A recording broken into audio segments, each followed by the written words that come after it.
Mm. Dun, dun, dun, dun. What? What was that? I was just listening to a song. What song was that? Last Resort Last Resort by who? by Papa Roach. You never heard that song? That didn't sound. Oh, that didn't sound like Papa Roach. I was just listening to it. Huh. I think it was, or maybe it was a different song right before that. What's up, Jim? It could have been a Jim song Dim. before that. Jim Dim's the first person in the chat. What up? Chris Redmond, what's up? Blizzard Peak, Giovanni, JB, what's up, dude? Tyler R, Ghostman, Kate Berry, Anthony Simonelli, Alpha Evie's in the house. We got Isaiah, Tropical Mayhem, Star Destroyer, Preston Murphy, Omar, CPO Rolls, a sad Falcons fan. He's very, very sad. Renee Cruz, John E, Chaos, Nathaniel. We got Jalen Johnson. We have Omar Villa, Dustin Peterson. Kyle Dingle says, "Hey, what's up? What's up, man? What time is it? It's Fury time, Trop. It's Fury time. What's up, Zach White? Joe Sylvan. What's up, Joe? What's up, guys? My record for the Pats went from 6-10 to 10-6. That's a huge jump right there for a guy who we don't know whose health is right now and how long it's gonna be. But we're gonna get into that. Yeah, we're gonna. That's a big jump. What's up, Ghost Skittle? How you doing, man? Nathaniel Perez says, hit that like button. Yeah, Damn you guys right, pop guys. in. Hit that like button. What's up, Jared? Hello, Junior. What's up, Raylan? Chris and yours in the house. Hey. I said this 2 weeks ago, and I'll say it again. Patriots are winning the East. They're still winning the East. You still think so? I mean that's never surprising to me because even with them not getting Cam Newton before and they were going to go with Stidham and stuff like that, he was going to be the guy and Hoyer was going to be the backup. Yeah. I'm not going to rule out Belichick. Just not going to do it. Mm-hmm. Even though I like the Buffalo Bills. They got a really good shot at winning the division, I think, with that talent. Yeah. But still not going to rule out Belichick. And now, with the upset of Cam Newton, definitely not. Yeah, Cam Newton, he's got a lot of question marks, but, man, if he is ready to go, man, he's an MVP. Remember, he was an MVP that year they went to the Super Bowl. So, Ghost says, I still think we can win it. Yeah, you guys absolutely could. Yeah. Regier Productions, $2 donation. Been a Pats fan since 2004. Getting Cam his hype? Cam his hype. Nice. Pats fan since 2004. Okay. All right. Nice. Cool. Thank you for the donation, buddy. But yeah, Go James is Cam and washed. Well, that's what a lot of people's speculation is. That is. What's up, Red Cardinal? Yeah, let's get into it, man. Yeah. So let me pop up with this beer first. Yeah. This is my beer today. Some Gatorade. Cheers to you guys. Thank you guys for coming through. Mm-hmm. All right, so Cam Newton to New England. Yes. He is going to New England on a minimum deal. Mm-hmm. Now, with incentives, he could make up to $7.5 million. Now, the New England Patriots, they only had about $1.8 million in cap space prior to signing him. 1.8? Yeah, 1.8. So they didn't have much room to fuck around with, right? So Cam Newton goes there on the cheap. But let's say he reaches these incentives and he makes closer towards that 7.5 mil. The New England Patriots are going to have to make some room in case they have to pay him extra money. Now, if he gets hurt or anything like that, or he loses out the job to Stidham, then they're only going to owe him about like $1 million or so. But yeah, Okay. So Cam Newton to New England. Wow, that's incredible. That's incredible for Cam Newton because, I saw that the market was not good. There was not a whole lot of teams that were actually interested in Cam Newton, even in just waiting to see what his test results are going to be for his, his physical fucking ability and shit like that. Is he going to be healthy or not? Yeah. But there wasn't a whole lot of teams that were interested. I know a lot of Bears fans were kind of wanting Cam Newton, but he ends up going to New England, and it's not a huge risk at all to New England. Yeah. At all. Well, I know they got Stidham, right? Yeah. And then they have Hoyer. Now, when they signed Hoyer, I remember when they re-signed Hoyer also this offseason, and they told him he would have an opportunity to fight for that starting spot too. Ooh. And that's probably, so it's going to be a three-way fight, right, to me. And that's the thing. And that's not just something they're going to say. Bill Belichick is really adamant about that. Mm-hmm. He's always upfront with everything. Yep. So if he told all those players that, then they all are going to be fighting for that starting spot. So we're going to have to see. Now, talking about those teams that you said. 1 second. We got $2 donation from Zach White. What's up, guys? How y'all tonight? Read my Twitter DM. We will, man. All right. Thanks. Thank you, buddy. Appreciate Go ahead. Now, you're right. There was only, apparently, it came out that only 2 teams actually reached out to Cam. Mm-hmm. That was the Patriots and, surprisingly, Cleveland. Cleveland. Can you believe Cleveland reached out to him? Yeah, that is surprising. Holy shit, Cleveland. Yeah. I mean, I don't think they would have made it a competition. No, I don't think no, so. No, definitely not. You know, but they would have been like, hey, fuck it, why not? Kind of like with Kareem Hunt. Did they need Kareem Hunt with Nick Chubb? No, but like, hey, fuck it, you know. Well, what if they would have used him as like goal line, fucking QB sneaks and carries and shit? Exactly. You know, that would have been cool. We got $10 donation from John Dunham. Says, besides Cam to Patriots, I wonder if Zeke is going to get suspended from streaming.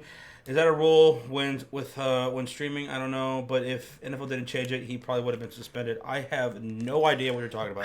So this is just so stupid. It's a completely different subject. So. Yeah. We'll talk about that later. I know what he's talking about, but I mean, we're talking about Cam right now. But yeah, so I like this pick. I didn't think Cam was going to get signed until maybe training camp. Mm-hmm. You know, I didn't think he would. Right. So I'm a little shocked about it, but it makes sense. Yeah, it does make a whole lot of sense. It makes sense for both parties. Yeah. New England, look, if he has a chance to win and he's healthy, the starting job, and he does, he brings a dynamic aspect to the offense that didn't really have all that dynamic players. Yeah. I mean, that was a huge case last year in New England. There wasn't a whole lot of guys making a whole bunch of plays, right? Mm-hmm. On the offensive side, it was a struggle for wide receivers to get open, to create separation. Yeah. So with Cam Newton, I mean, this is a guy who can make fucking plays if he's healthy. So there's that upside, and also for Cam Newton, you know, he's going to, you know, probably the best franchise in the NFL ever. Yeah. Right? I mean, with their success. Definitely. And New England, Belichick, they're going to put him in the absolute best position to win, to make him look good. If he stays healthy and he wins a lot of games with New England, they go to the playoffs, hell, maybe even go to the fucking Super Bowl. Whatever the case is, if he has a successful, healthy season, this guy could make big money next year. Yeah. Because this is a one-year deal. And you know what's crazy is that they're going from polar opposites. You go from Tom Brady, probably the most unathletic guy in the whole league, slow as fuck. Him and Phillip Rivers battling that out. And now you go to one of the most athletic, gifted guys in the league at quarterback. So it's going to be interesting because Josh McDaniels, their offense coordinator, he's going to have a lot of options now. Yeah, so it's going to be crazy. And then N'Keal Harry, he's coming back next year. Yes. He's going to be healthy. Julian Edelman. They don't have they're tight ends. I can't even name a tight end they have right now. I can't even remember a tight end on their team. But with James White and Sony Michel, I mean, this offense could be very good under a very healthy Cam Newton. Definitely. So, tremendous upside right there. And also, isn't it weird that this comes out on the same day that the New England Patriots were penalized by the NFL? Yep. For those who don't know, the New England Patriots on the same day were penalized by the NFL for filming the Bengals and Browns game last year. Yeah. Under that penalty, they were fined $1.1 million. They lose a 2021 third-round pick, and they cannot shoot any games whatsoever. Nope. So, yeah, until I think their video crew has to go through a whole league training and their protocols and shit. So I just want to throw that out there because not a whole lot of fucking sports outlets are talking about that because it happened on the same day they got Cam Newton. I literally saw it, but then the big headline on ESPN was the signing. Right. And that makes so much sense. Patriots are so smart. And you already know Robert Kraft probably fucking, they've been working on this. They're like, let's wait until we have to break this out so we can, sweep that under the rug. Right. Now, real quick, back to John Dunham. Yeah. With his $10 donation, he was talking about Zeke possibly getting suspended for streaming.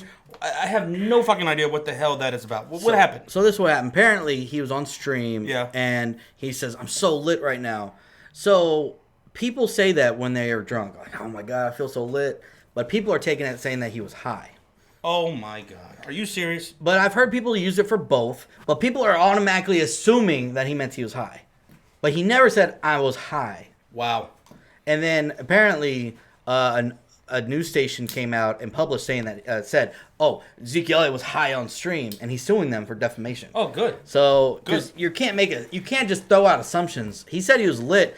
I've gone out and gotten drunk with my friends and be like, "Dude, this is such a lit night, man. We're getting lit." Like that doesn't mean you're getting high. So it's so stupid. It doesn't even necessarily mean you're getting drunk either. No. It means you're just having a lit night, having a fun. Yeah, the stream is lit. Yeah, the game is lit. And the thing is, that's what the youngins say. You can drink on stream on Twitch because he streams on Twitch. You can drink, but you can't excessively get hammered, drunk, or anything like that. So Yeah. I didn't watch it, but So good for him. He's suing them. Fuck it. I mean, they just pull that out of their ass. Yeah. Oh, Butcher's blocking Patriots talk with a $1.99 donation. What Yes, time is sir. it, fellas? It's Fury time. Thank you, Bobby. Appreciate that. Thank you, buddy. And we got $2 from Ray Lean. Says Patriots are going to suck this year. Yes, maybe. Well, it all depends on the quarterback situation, So we'll see. Thank you, Ray. We all hope because we're tired of the Patriots being good. No offense, Patriots fans. We got a final donation from Hell Lord says doesn't work unless New England comes. New England comes, changes their offense. They run off timing and precision passing, and Cam has never been an accurate passer. So, look, New England Patriots, they're not necessarily that offense that is going to get a touchdown within like 5 plays or something like that, No. Some of these other guys can do, like Patrick Mahomes or whatever. And what Cam Newton was able to do over there in Carolina. New England, they like to run a methodical offense, like a drive with like fucking 15 plays and shit, Yeah. something like that. That's what New England does. But look, hell, Lord, I understand your worriness about Cam to New England and how it could possibly fit. I'm not. I completely trust in Belichick. I think after all the success that he has had, this organization has had over the course of so many goddamn years, I have full confidence that if Cam Newton is healthy and he ends up winning the starting job for New England, they're going to have an offense cater to him. They're going to protect him on the line because that's what New England has always been well known to do, right? And they're going to put themselves and Cam Newton in the best position to succeed on the field. So I completely trust the system. Yeah. I trust the system. They haven't given us reason to not trust him.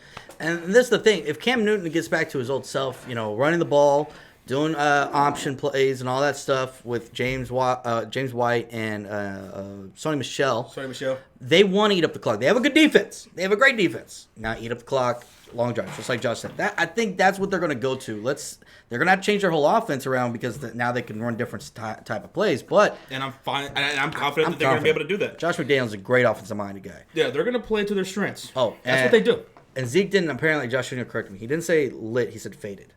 Faded? But that could mean drunk too. Oh. Like, people say that all the time for being drunk. So, but no, like I said, people are just blown out of proportion. But yeah, thank you for correcting me, Justin. Young Onyx says it's smart because if Cam Newton leaves, they will get a 3rd round comp pick if Cam is good. Wait, what? Young Onyx says it's smart because if Cam leaves, they will get a 3rd round comp pick if Cam is good. Really? If Cam leaves, why would they get a comp pick? Yeah. I'm confused why that would happen. But I have no idea that was a thing. Yeah. Zach White with a $2 donation says July 18th, I turned 21. Let's fucking go. All right, man. July 8th. There you go, Zach. Thank you so much. Nice, dude. Can't wait. I just need to see Cam's arm. I just need to see him healthy. That's what we all are waiting for, to see what he's going to look like on the field. Now, we've seen him working out, we've seen him practicing and things like that, and he looks extremely motivated. And that can be really scary because Cam Newton, he was once an MVP in this league, and now he's going to the system, right? Yep. The best franchise in the NFL, the New England Patriots with the best coach probably ever, Bill Belichick. He's fucking motivated. He's got a fire under his ass. Yeah. Bill Belichick likes that. Now, how... I wonder how I think this is actually a best case scenario for Cam as a person. Yeah. I think he needs to go to a place where you have Bill Belichick that is a really good mentor to players and stuff like that, and very strict. But I think Cam needs that. I think he needs that structure because we all know his character has always been a little bit regarding how he handles himself professionally after the games, after losses. Bill Belichick won't want to put up with that, right? So I think that's going to be very important. I think it's a good situation for him. What's up, Jason Morgan? Famous Nick says, Josh, Foles or Cam, who did you want for our Bears? They both coming off injuries. I would have been fine with Cam Newton, right? But here's the thing, though. And I saw this on Twitter. I forgot who it was that said this. But it was a good point. The Chicago Bears didn't want to go after Cam Newton for 2 reasons. One, the concern over his health, right? Yeah. Can this guy even play this year? Don't know. So there was no point in really looking. And 2, let's say Cam Newton is healthy, right? Maybe they didn't particularly want somebody who could come in right away and absolutely take away the starting job from Trubisky, right? Mm-hmm. Because, I mean, let's face it, if Cam Newton is fully healthy, right? Yeah. Is he better than Trubisky?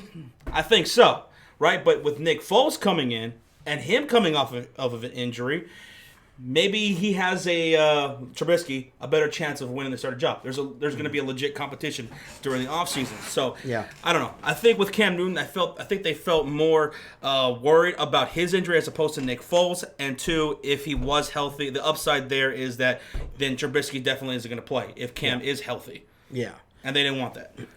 So, yeah, and I think, and plus Nick Foles, when he got hurt early in the season. He was able to come back, so that wasn't really much of a concern, right? Yeah. Remember, and then didn't he get benched for Gardner Minshew in the end of the year? Yeah. So it's not like Cam Newton got hurt and didn't come back the rest of the season. And there's a lot of concerns because he's had multiple injuries over the years. So and that's how I look at it. Oh, and also to point out, Nick Foles does fit Matt Nagy's system. I mean, he's played with Matt Nagy before, so there was also that. Yeah. So if Trubisky cannot beat out Nick Foles, or if Trubisky shits the bed during the regular season and Nick Foles has to come in, they feel very confident with Nick Foles as opposed to maybe a Cam Newton, who they probably, like New England might have to do, change around the offense to cater Cam Newton. But I see Nick Howard's in the house. What's up, Nick? What's up, Football Nick? 503 is in the house. So, yeah, Cam Newton to New England. Now, we saw right when the stream started, someone said, okay, I went from 6-10 to 10-6 for the New England Patriots. Okay, again, we don't know if he's going to actually win the starting job. We don't know if he's fully healthy. But let's assume that Cam Newton is healthy. He's going to have a fully healthy season, and he's going to win the starting job during offseason, during the training camp.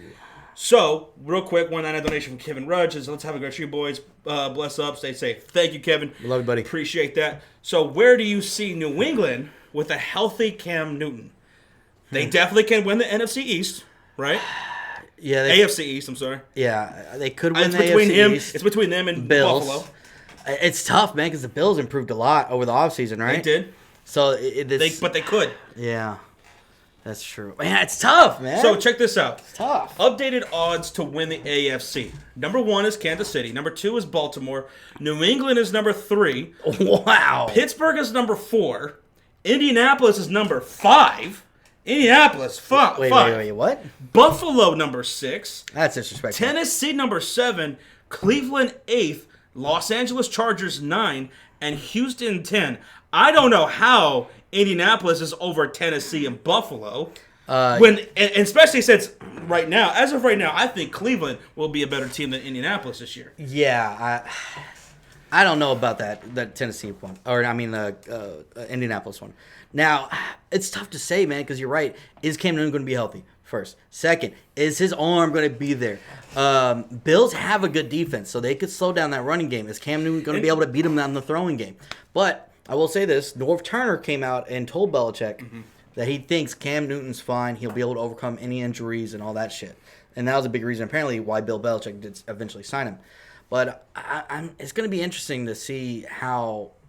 Now, I think it's going to be between Bills. I think they could go 10-6, though. I'm not going to argue with that. They could go 10-6. Like I said, they could win the AFC East and not be a playoff team for sure. So I could see New England winning about 10, 11 games, right? But Pittsburgh at number 4. If we're assuming everybody's healthy, I think Pittsburgh Steelers are a better team than New England Patriots entering the season. I think they have a better defense, hands down, and I think they have a better offense if Big Ben is healthy the whole year. Yeah. With Deontay Johnson, with Juju Smith-Schuster, who's going to want to have a bounce-back season. As long as Big Ben is healthy. And James Conner coming back, too. Yeah. So, I think Pittsburgh's a better team than New England. Yeah. But Buffalo at number 6, I would put Buffalo and New England, like, neck and neck. Like, you can't argue the one over the other. I would put Kansas City, Baltimore, and then I'd put Pittsburgh. Yeah. And then New England, Buffalo. Yeah. And then I'd put Tennessee. And then for me, I put Cleveland among these teams. And Indianapolis, I might put them towards the bottom. Towards the bottom. I would put them ahead of Chargers and Houston just because they have better weapons and better overall in the trenches. But, yeah. Heller with a $2 donation. Unless Allen regresses, Buffalo is a lock. Well, there's some people who say he can't regress that much because he already sucks. Oh, that's what they say. There are those people who just absolutely hate Josh Allen because of his inaccuracy issues and stuff like that. Yeah. But I love Buffalo this year. I do love Buffalo. I wouldn't say that's a lock, though, because you can't say anything's a lock with Bill Belichick. That he's still arguably the greatest coach of all time. One of the greatest coaches of all time. So Anthony says New England's offense is so suspect right now. Right now, it's Yes. a bit suspect because we don't know for sure who the quarterback's going to be. And these weapons on New England's offense, they have a lot to prove after what we saw from last year. N'Keal Harry, I think we all agree that he's a very, very talented guy. He's got to have a fully healthy season, and we got to see what he's really capable of because, he's got to improve himself. And then at the tight end position, like I said, who are their fucking tight ends? I Who's think their tight ends? I saw Go Skittle post their names earlier. Well, when didn't we they were draft? talking, Didn't but they draft one? I think they did. Did they? Yeah, but they were. I didn't even recognize the names. He posted the names, and I'm like, wait, hold on. who the fuck are these guys? Did they? I don't recall them drafting a wide receiver. Did they draft a wide receiver in this past draft? No. Not in the early rounds, at least. I don't think they drafted a receiver. Period. So, did they? A team that didn't really have all that great wide receivers last year, that's also another team that did not address that position in a very heavy wide receiver draft, similar to the Green Bay Packers. Green Bay Packers got a lot of shit for that. Oh, they drafted 2 tight ends. They drafted 2 tight ends. So they're both. Are they both rookies? The ones that you posted, Go? They drafted 2 tight ends. Yeah, they didn't draft. This a receiver. past offseason, they drafted two tight ends. Yes. Okay. Yeah, they didn't draft. And a they receiver. didn't draft a wide receiver. Okay. I'm surprised they didn't draft a wide receiver, considering last year. Well, N'Keal Harry they drafted last year, so then maybe they're thinking. But I feel like they need another outside guy because Edelman's a slot and he's always getting hurt. They need a deep threat. Wait, who is their second option besides Edelman? Mohamed Sanu? Yeah, you're right. Sanu. Yeah. Maybe they're like, okay, we can go one more year. I don't know. I don't They probably should have drafted a wide receiver with these studs in there, man. Yeah. But again, Belichick, we gotta chalk it up to Belichick knows what he's doing. They're going to be a defensive heavy team. They know what they do. Yeah. They know what they can do. Now, here's a thing. I got $2 donation from Hell Lord says New England has done nothing to get better before Cam. Yeah. Yeah, it's going to be interesting, too. I agree. Like, they could have gotten better receivers, but they have some weapons as long as they stay healthy. But I will say this, though. It's going to be interesting to see how they get Cam ready for this offense whenever they really can't meet up right now, right? Mm-hmm. And it's going to be interesting. So, and hopefully they actually have a full training camp and they practice and stuff like that. But, yeah. It's going to be interesting. What's up, T-Web? Sanu. Man, a lot of people were fucking pissed off at the money that Cam Newton got, right? Like Richard Sherman, he took to Twitter and he was disgusted by the amount of money. Like, he thought he should have gotten more? That he should have gotten more. And I'm like, okay, well, look at these other guys who are getting more than Cam Newton. Ryan Fitzpatrick, he's getting $8 million. Nick Foles is getting $8 million. There's backups. Look at these guys who are like straight up backups. Also, Chase Daniel. I don't know why Chase Daniel's not on here, but Chase Daniel, they're making a big deal about him because he was making a shitload more money. Yeah. Yeah, but I get it. Like, I think Cam wanted more, but he couldn't get more because of injury concerns. So check this out. Cam Newton and Jameis Winston signed a contract worth a combined $10.36 million. The Lions gave Chase Daniel a contract worth a total of $13 mil. Chase Daniel. Okay, now let me ask you this. Chase Daniel, did he get a multi-year deal? Or did Cam and them get on? That Cam and Jameis Winston only got a one-year deal, right? Yeah. Because I like how they say wait, Jameis did get a 1 year deal, right? Yeah. With the Saints? Yeah. And I don't know what Chase Daniel's contract is. You notice how they worded a contract worth. Mm-hmm. I'm like, okay, did he get like a multi-year deal that probably less than what they got in 1 year? Mike Glennon is getting more. Yeah, Mike Glennon is also getting more than Cam Newton. Yeah. But also, at the same time, you guys got to think about this. Those who were upset by the amount of money that Cam Newton got. Mm-hmm. Okay, but the dude has been riddled with fucking injuries for some time now. And a lot of people not just like this past offseason going into this season, but for some time now, he's been dealing with some injuries. So we don't even know if he could actually play. Mm-hmm. So I understand the amount of money that he did get. And New England didn't have that kind of money to offer, and they were one of the only teams that were actually interested in him besides Cleveland. Yeah. So, Cam Newton, he'll take a shot. He'll go to New England, play on a 1 year fucking deal. If he is healthy, if he is back, the dude will get paid the next year. Yeah. He will. And Chaos said, it was actually Josh that said to Chaos, not me, that Adam Schefter this morning said that he knew about Cam Newton for about 2 weeks. And that Patriots asked him not to announce it until yesterday. So, which is okay. If that's the case. Which makes 100% sense. They're smart, They get people talking about more Cam Newton than them getting fucking fined and losing a draft pick. And they barely brushed over that. So it makes sense. They do that shit. They're smart. They know how to manipulate the media and public.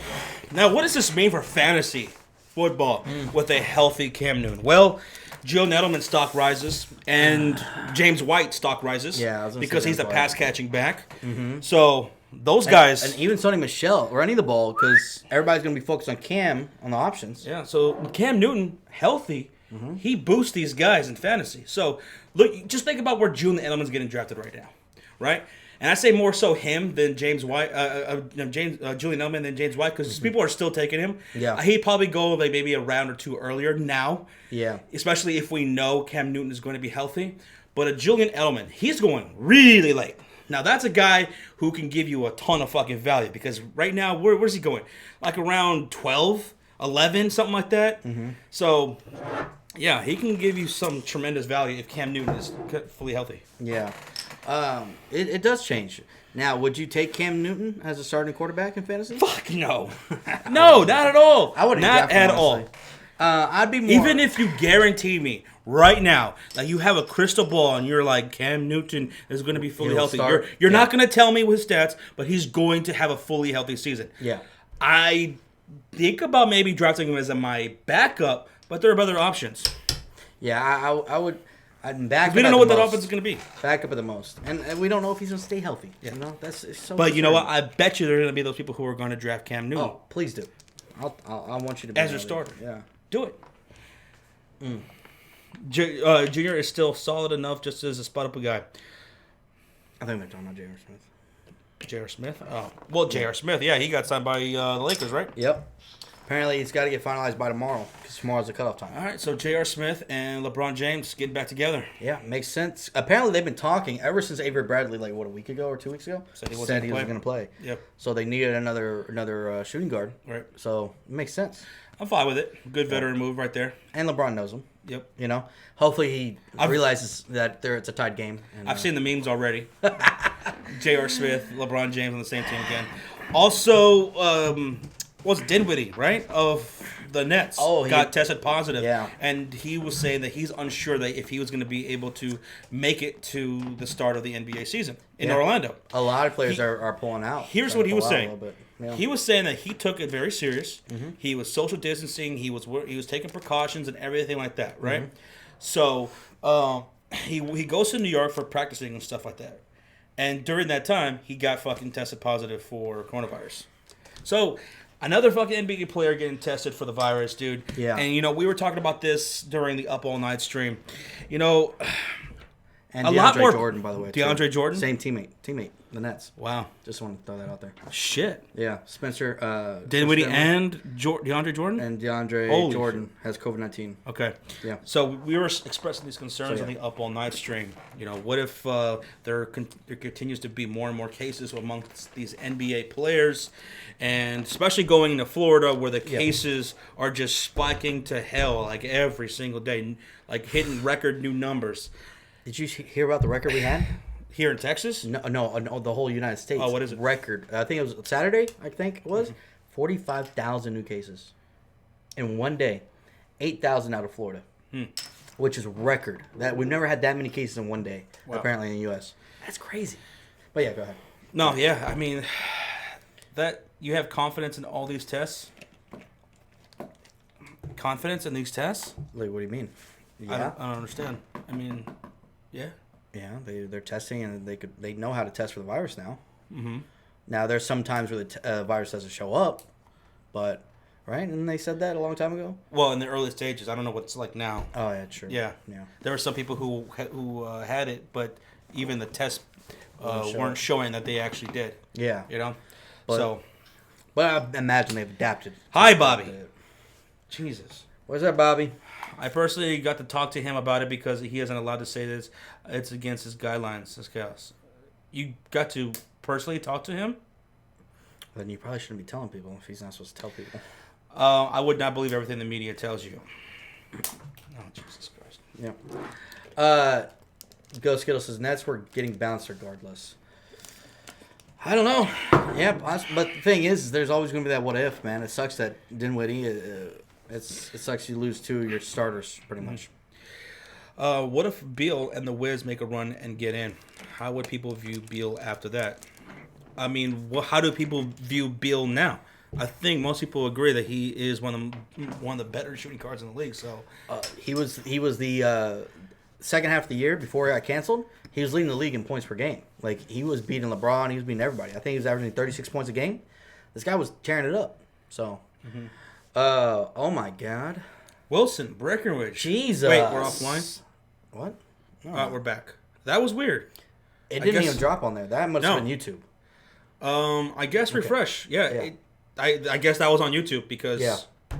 Wow. Our OBS is good. That's weird. Yeah. But we have a $1.99 donation from Wilson Breckenridge. Yes. And he's asking me about the Clowney to my Cowboys. Dem boys. Yeah, I saw that article. Apparently it was on USA Today. I think they're just speculating. I haven't heard anything locally. Mike Fisher is usually one of the top guys of the Cowboys news. I haven't seen much. But apparently he already came out and said he'd take a 1-year deal. He already has said that. So that's not out of the realm. He'll take a 1-year prove-it deal. And if he's going to do that, I would imagine to be with a contender. Right? If I'm going to do that, I'd do it with a contender. And apparently USA Today said it was between the Saints and Cowboys who might be interested if he gives them the right price. I would love it. 1-year rental, no obligations after. I'm okay with it, but That would be sick. not until after we sign Dak. I don't want to see shit else until we sign Dak, because he's probably going to want at least $8 to $10 million. There you go. So, But no, that'd be fucking sick, man. yeah, I'd love it. Good job, Mods. Good job taking care of business. But yeah, I don't believe it's going to happen though, Wilson. I honestly don't. What's good seeing you, Wilson? Thank you so much, man. Yeah. How you doing? How you doing, dude? But no, it's growing concern, man, that the NBA maybe, if this keeps happening, how could they come back? I can see a lot of players saying, How don't could want to. they? Yeah. How could they? If this keeps happening. I mean, what if we have another 16, 20 NBA players between now and the next 2 weeks that test positive for this thing? Yeah, and not just that. The commissioner already came out and said that he said if we start, they'd have to stay. They can't leave. They'd have to stay within the bubble. But come on, man. How many players are really going to be able to stay in the bubble? How? Right? To me, I don't see that happening. There's too many variables, too many people. They're going to want to get the fuck out and go somewhere, or maybe drive somewhere. And at that point, they're susceptible to the virus. And Florida is just being flooded right now with virus. I don't know, man. It's making me more nervous by the day that we might not get an NBA season. Yep. And it's really going to piss me off. Mm-hmm. I was just talking about this last night. Right. What if we don't have any sports for the rest of the year? It's possible. Now, here's the thing, though. The Fuck out of NFL, me. the NFL, unlike the other leagues, I feel like the NFL more so is absolutely dead set Yeah. on starting the NFL season. Like no delay, no nothing. They want to start the season come hell or high water. Yeah. As opposed to the NBA, as opposed to the MLB, or any of those other guys. Yeah. NFL's like, I don't give a fuck. We are America's #1 pastime now. We cannot afford to fucking not start the NFL season on time. So, like I was saying on the Up All Night stream, it would take this pandemic to push it up to like 5 or 10 times more than what it is now. It would take drastic, chaotic, fucking hellish numbers for the NFL not to go on. Yeah. For the government or the states to step in and say, no, you are not putting on any kind of fucking game. Like, it would have to get that crazy for the NFL not to start. Yeah. Otherwise, that it's going to. Because there has been no plans. There has been nothing to indicate that the NFL is at all considering not starting on time. And see, this is the one good thing. See, when it comes to NBA, say if one player gets it, then all the other players on the team could get it, and then you might not even have a full roster enough to play, right? Like, literally. So, because how many people can you have on an NBA roster? Like, active. Is it 15? I think it's about 15. Okay. I think so. So, think about how contagious this motherfucker is. So what if one person gets it and he gives it to like 5 other players? Then you only have 10. And sometimes it could be take out a lot of your starters. Maybe even more than that. You might give more to like 8 of those guys. You can't run a team with only like 7 players. NFL though, yeah, if someone gets it in the NFL and they spread it to a few other players, they can isolate those players. Hopefully, not all the others get it. But you have 52-man roster. You'll be able to fill in those gaps and keep playing games, right? But NBA, it might be a little bit tougher. So even if these guys get the virus and you say, well, we'll just pull them out, they won't play, the damage is already done. They've already spreaded it by the time they've been tested. Right. So you don't know. And there is no positive news of NBA players right now being tested for the virus. There's no bright side to that. None. So stop. It's nonsense. That's nonsense. It's absolutely nonsense. Oh, we got $2, Josh, from Hell Lord. Yes. And he was I want him for a 1 year, not long term. He's probably talking about Clowney. Oh, of course, he's a monster. Yeah, absolutely. We'd all want him. Thank you, Lord. Appreciate that. Buddy. The NFL is confident. I trust Roger Goodell with this one. Well, they got the resources. I'll tell you that much. Yeah. Determination, too. Yeah, I mean, the NFL is number 1 pastime, Rocha. Absolutely. Not even. It's by a mile. By a mile. The number 1 pastime. Did he say it's not? He was like, I think he said something like, watch it. It's baseball or something like that. No, But baseball used to be, and people take pride in baseball because Josh already talked about it's America's this. oldest pastime. Yes. But no. NFL is number 1. It's king. And QC said if the NFL doesn't start on time, we don't get NFL, people are going to die. He's not even joking. You're right, man. I mean, think about the businesses that are going to be affected with no NFL coming back, Oh, God. A shit ton. As if they're not already affected already, Yeah. with things haven't been the way they are. Yeah. But Because think about this. I'm going to put this in a perspective for Rochita. Is that this. Baseball, whenever it got canceled, suspended, and they're debating about if it was going to proceed or not, no one really talked about that. You know what people were talking about? The NBA or NFL. They weren't giving a fuck about baseball. No offense. There were some people that brought it up and shit like that. They made their articles, but still, people were more talking about NBA and NFL. Still at that time. I mean, just looking at on our platform, the sports YouTube platform, you know, unless MLB is showing the game, no one gives a shit. Nope. Hardly anyone gives a shit. Is baseball on? No one cares. Unless you're going to show me the game for free. Look at all the people who don't give a shit. No one fucking cares, but like 40 people. No one cares. Yeah. But yeah, don't get me wrong. We like baseball, but we're casual fans. We like to go to baseball games, but yeah, it is what it is. NCAA football probably not going to happen. Now that's another big one, man. That's another huge one. Even though we're not into college football, that would be hard to imagine not coming back. And that can affect the NFL big time because of the draft. And fuck all that. It's going to be interesting to see because apparently a bunch of college players have come back and to the campus and they've tested and they found COVID. A lot of teams have been getting COVID.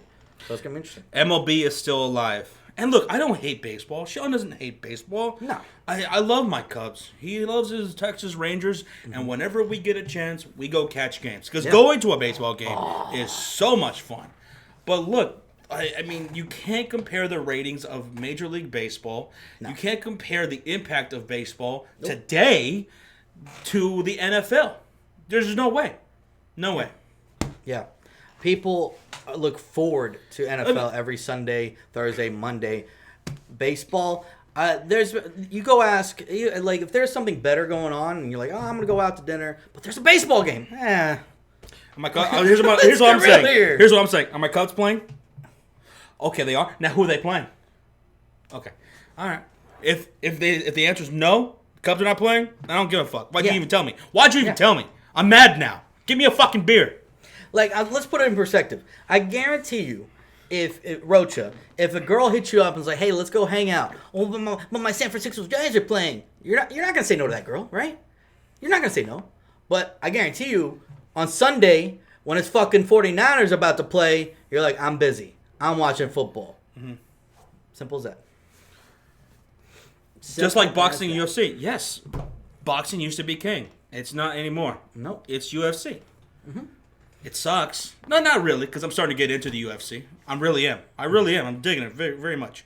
But still, UFC will never overtake boxing for me. It's just, it's a fucking beautiful fucking sport, man. Mm-hmm. Too bad it got ruined by complete corruption. Yes. Especially from Vegas.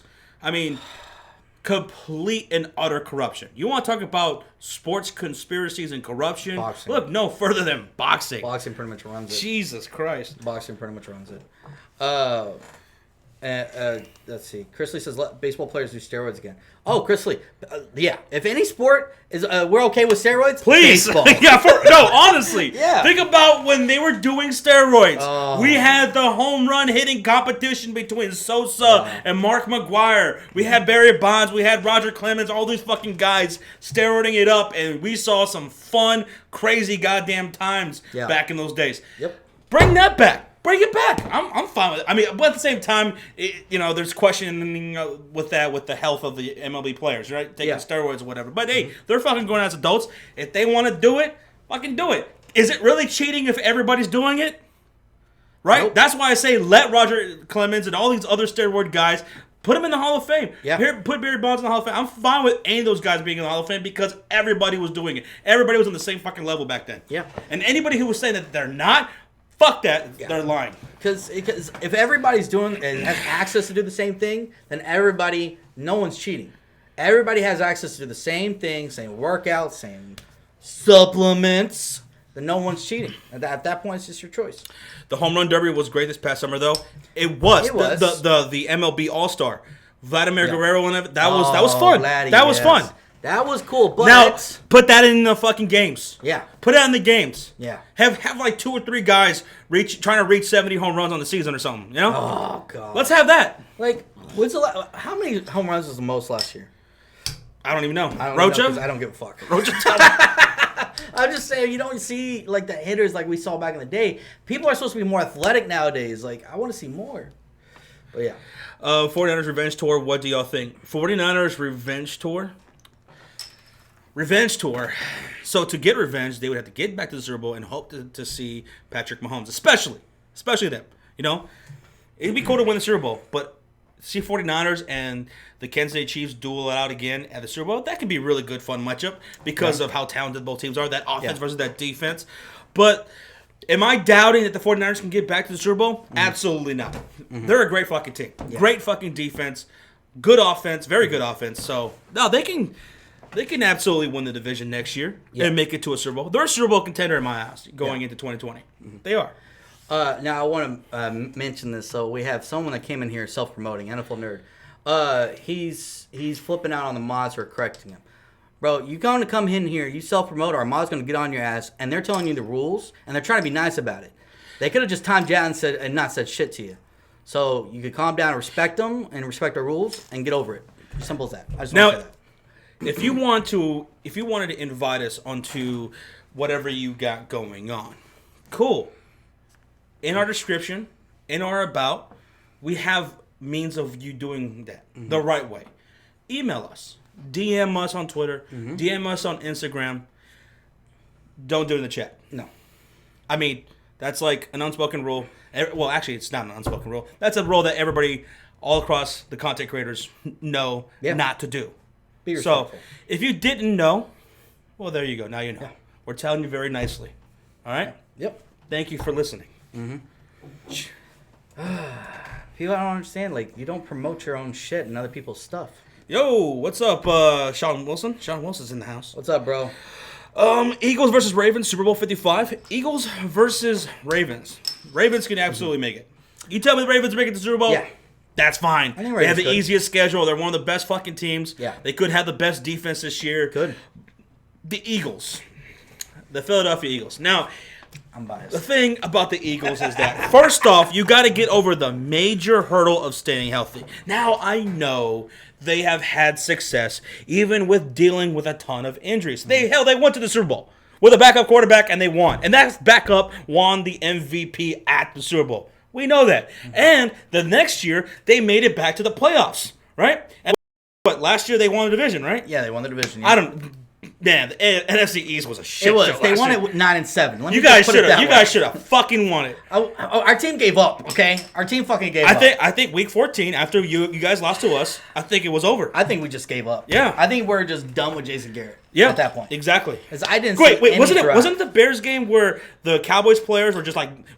I think it was the Bears game. I think Jason Garrett tried to. Yes, yeah. and they just walked right past them. Yeah. They were done. They were week done with 14, it was over. That's why I tell people, like, don't think that we couldn't have beaten the Eagles, because they beat us, like, I think week 16 to win the division. Absolutely, we're a better team. I thought We could have easily beat them, in my opinion. And now, more power to them. They wanted that game more. It always comes down. That's why I tell people, it's not about talent. It's about who wants the game more. Exactly. We didn't want it. We gave no fucks. right. So, anyways. So the Philadelphia Eagles, if they are healthy, this is a team that I think can. They can win the NFC East. They could. Yeah. I know people want to crown the Dallas Cowboys. Hell, as of right now, I got to win the NFC East because their offense is going to be one of the best in the NFL this year. Yeah. Now, their defense is a little bit suspect. Not on the line, but more so on the secondary. The Eagles staying healthy, they are a team that can compete for that division and make the playoffs. Now, get into the Super Bowl, that's a whole other story because there's a whole lot of teams that I think that are better than the Philadelphia Eagles, even if they are healthy. Yeah. But, hey. I can still see them. Even if my Cowboys win the division, which I think they will, I can still see the Eagles, if they're healthy, like Justin, win the wild card. They can easily get in. Remember, there's 7 teams now. Okay, there's one extra slot, so there's another opportunity for them to make it. Yeah. But either way, I think they can still make the playoffs. They're still a good, talented team. Now, they're because of that extra spot, it is Yeah. possible for an entire division to make it. I like it. There's a possibility where an entire division could make it into the playoffs. And the funny thing is, Now- we've seen 3 teams from one division. Exactly. We've seen that before. NFC East has done it. So I'm pretty sure at some point in the future we're going to see 4 teams. All 4 teams from one division make it to the playoffs.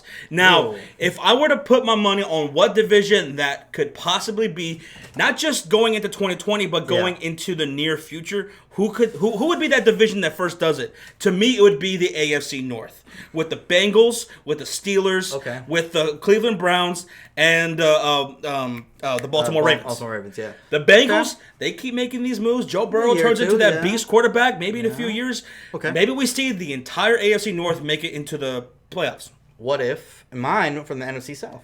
NFC South could be. All right, so let's see what the Panthers look like with Teddy Bridgewater. Yeah. Hey, what if they did it this year? They could. They could do it this year. Yeah. Panthers, they really are that good with Teddy Bridgewater, with the Saints, with the Falcons, and the fucking Tampa Bay Bucks. Yeah. With Tom Brady. Yeah. So you never know. we got a $4.99 donation from DJ. People care less about baseball because there's so many games that don't matter. Whereas in football, only 16 weeks. Every game counts. And not every game, but every snap is so important on a football game. Exactly. So that's why we love football. Everything is on the line at all times. Every given play. Could change a whole course of a game. Could change the whole course of a season. We've seen it before many times. So football is king. We have over 200 people right here, right now. Thank y'all so much. Thank you guys so much. It's like 9:22 p.m. We're having so much fun. Cheers to everybody in here. Thank you guys so much. And if you haven't done so, hit that like button. Love you. Thank you. Thank you. Wilson says, Browns will shit the bed again. It's going to be interesting to see. They have the talent. They do. I have not jumped off that train. I haven't. I was sitting on that train and I'm drinking my beer and I saw so many guys just jump off. See ya. Bye. See ya. Bye. I'm not going to lie. I'm like, whoa. I am one of them that jumped off. And I'm not going to lie. Sean jumped off. I was like, Sean, where you going? Sean, you're going to just leave it? Bye-bye. And I was like, oh, hey, Nick, everybody's jumping off the train, so that means more beers for us, bro. More brewskis. Yeah. I haven't jumped off because I know what they can do. They're talented. They got the talent. I know what the potential can be. I just got to see it because they've been changing coaches every fucking year, and I just have to wait to see. I got to wait to see.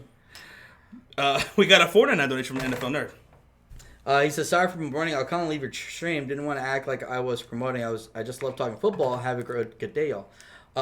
You're more than welcome to stay, buddy. But we just had a misunderstanding. Yeah. And you weren't aware. You know now. So we told you. Yeah. Our mods told you. So there you go. Yeah. Thanks for the donation, man. Thank you, buddy. Appreciate it. Good luck to you. Thank you. Sean Wilson says you don't have to leave. Okay, yeah. Yeah, Sean exactly. Wilson. Yeah. What do you guys think is the greatest NFL dynasty? The greatest dynasty to everybody put in place was the New England Patriots. Sucks. It's the New England Patriots. Yeah. Under one regime, the Belichick regime, they won all those fucking Super Bowls, man. Think about that. Think they literally won all their Super Bowls under one regime. How many Super Bowls do you have? We have 5. Over the course of decades. Yeah, of course. Same thing with Steelers. With 70s and 90s. Yeah, right? same thing with the Steelers. Same thing with the 49ers.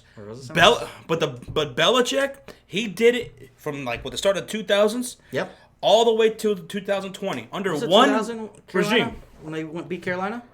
Wait, no, they beat the Rams in 2001, 2002. I thought Carolina was their one. Their first. Oh, no, okay. Rams. Carolina was their second. Rams they beat the greatest show on turf. That's right. It was a huge upset. That's right. Vinatieri, not Vinatieri. Was it Vinatieri? Yeah, Vinatieri.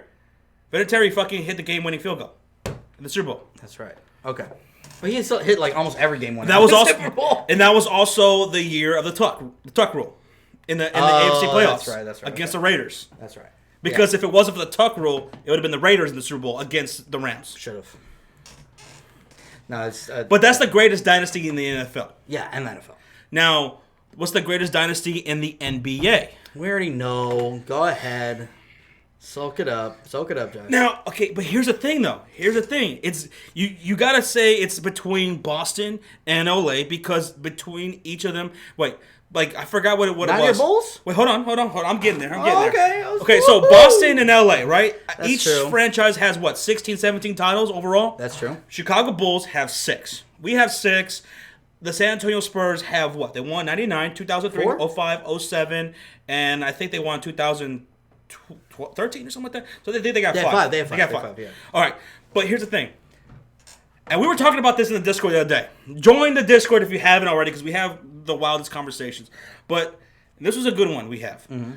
Why is it in the NBA as opposed to the NFL? Because in the NFL, I know there was NFL championships, right? Yep. And then the Super Bowl started. After the merger, they started the Super Bowl era, and we fucking have the Super Bowl. Pretty much the Lombardi Trophy, the rest. and that's what we count.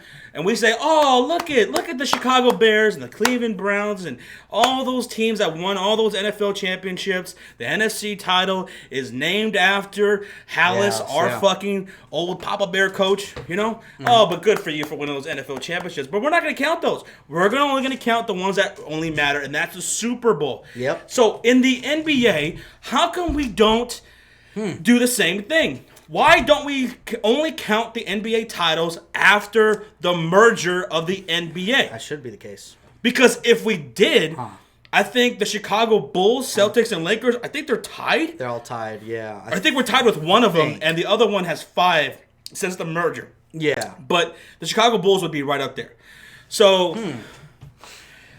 the Chicago Bulls have the greatest team of all time.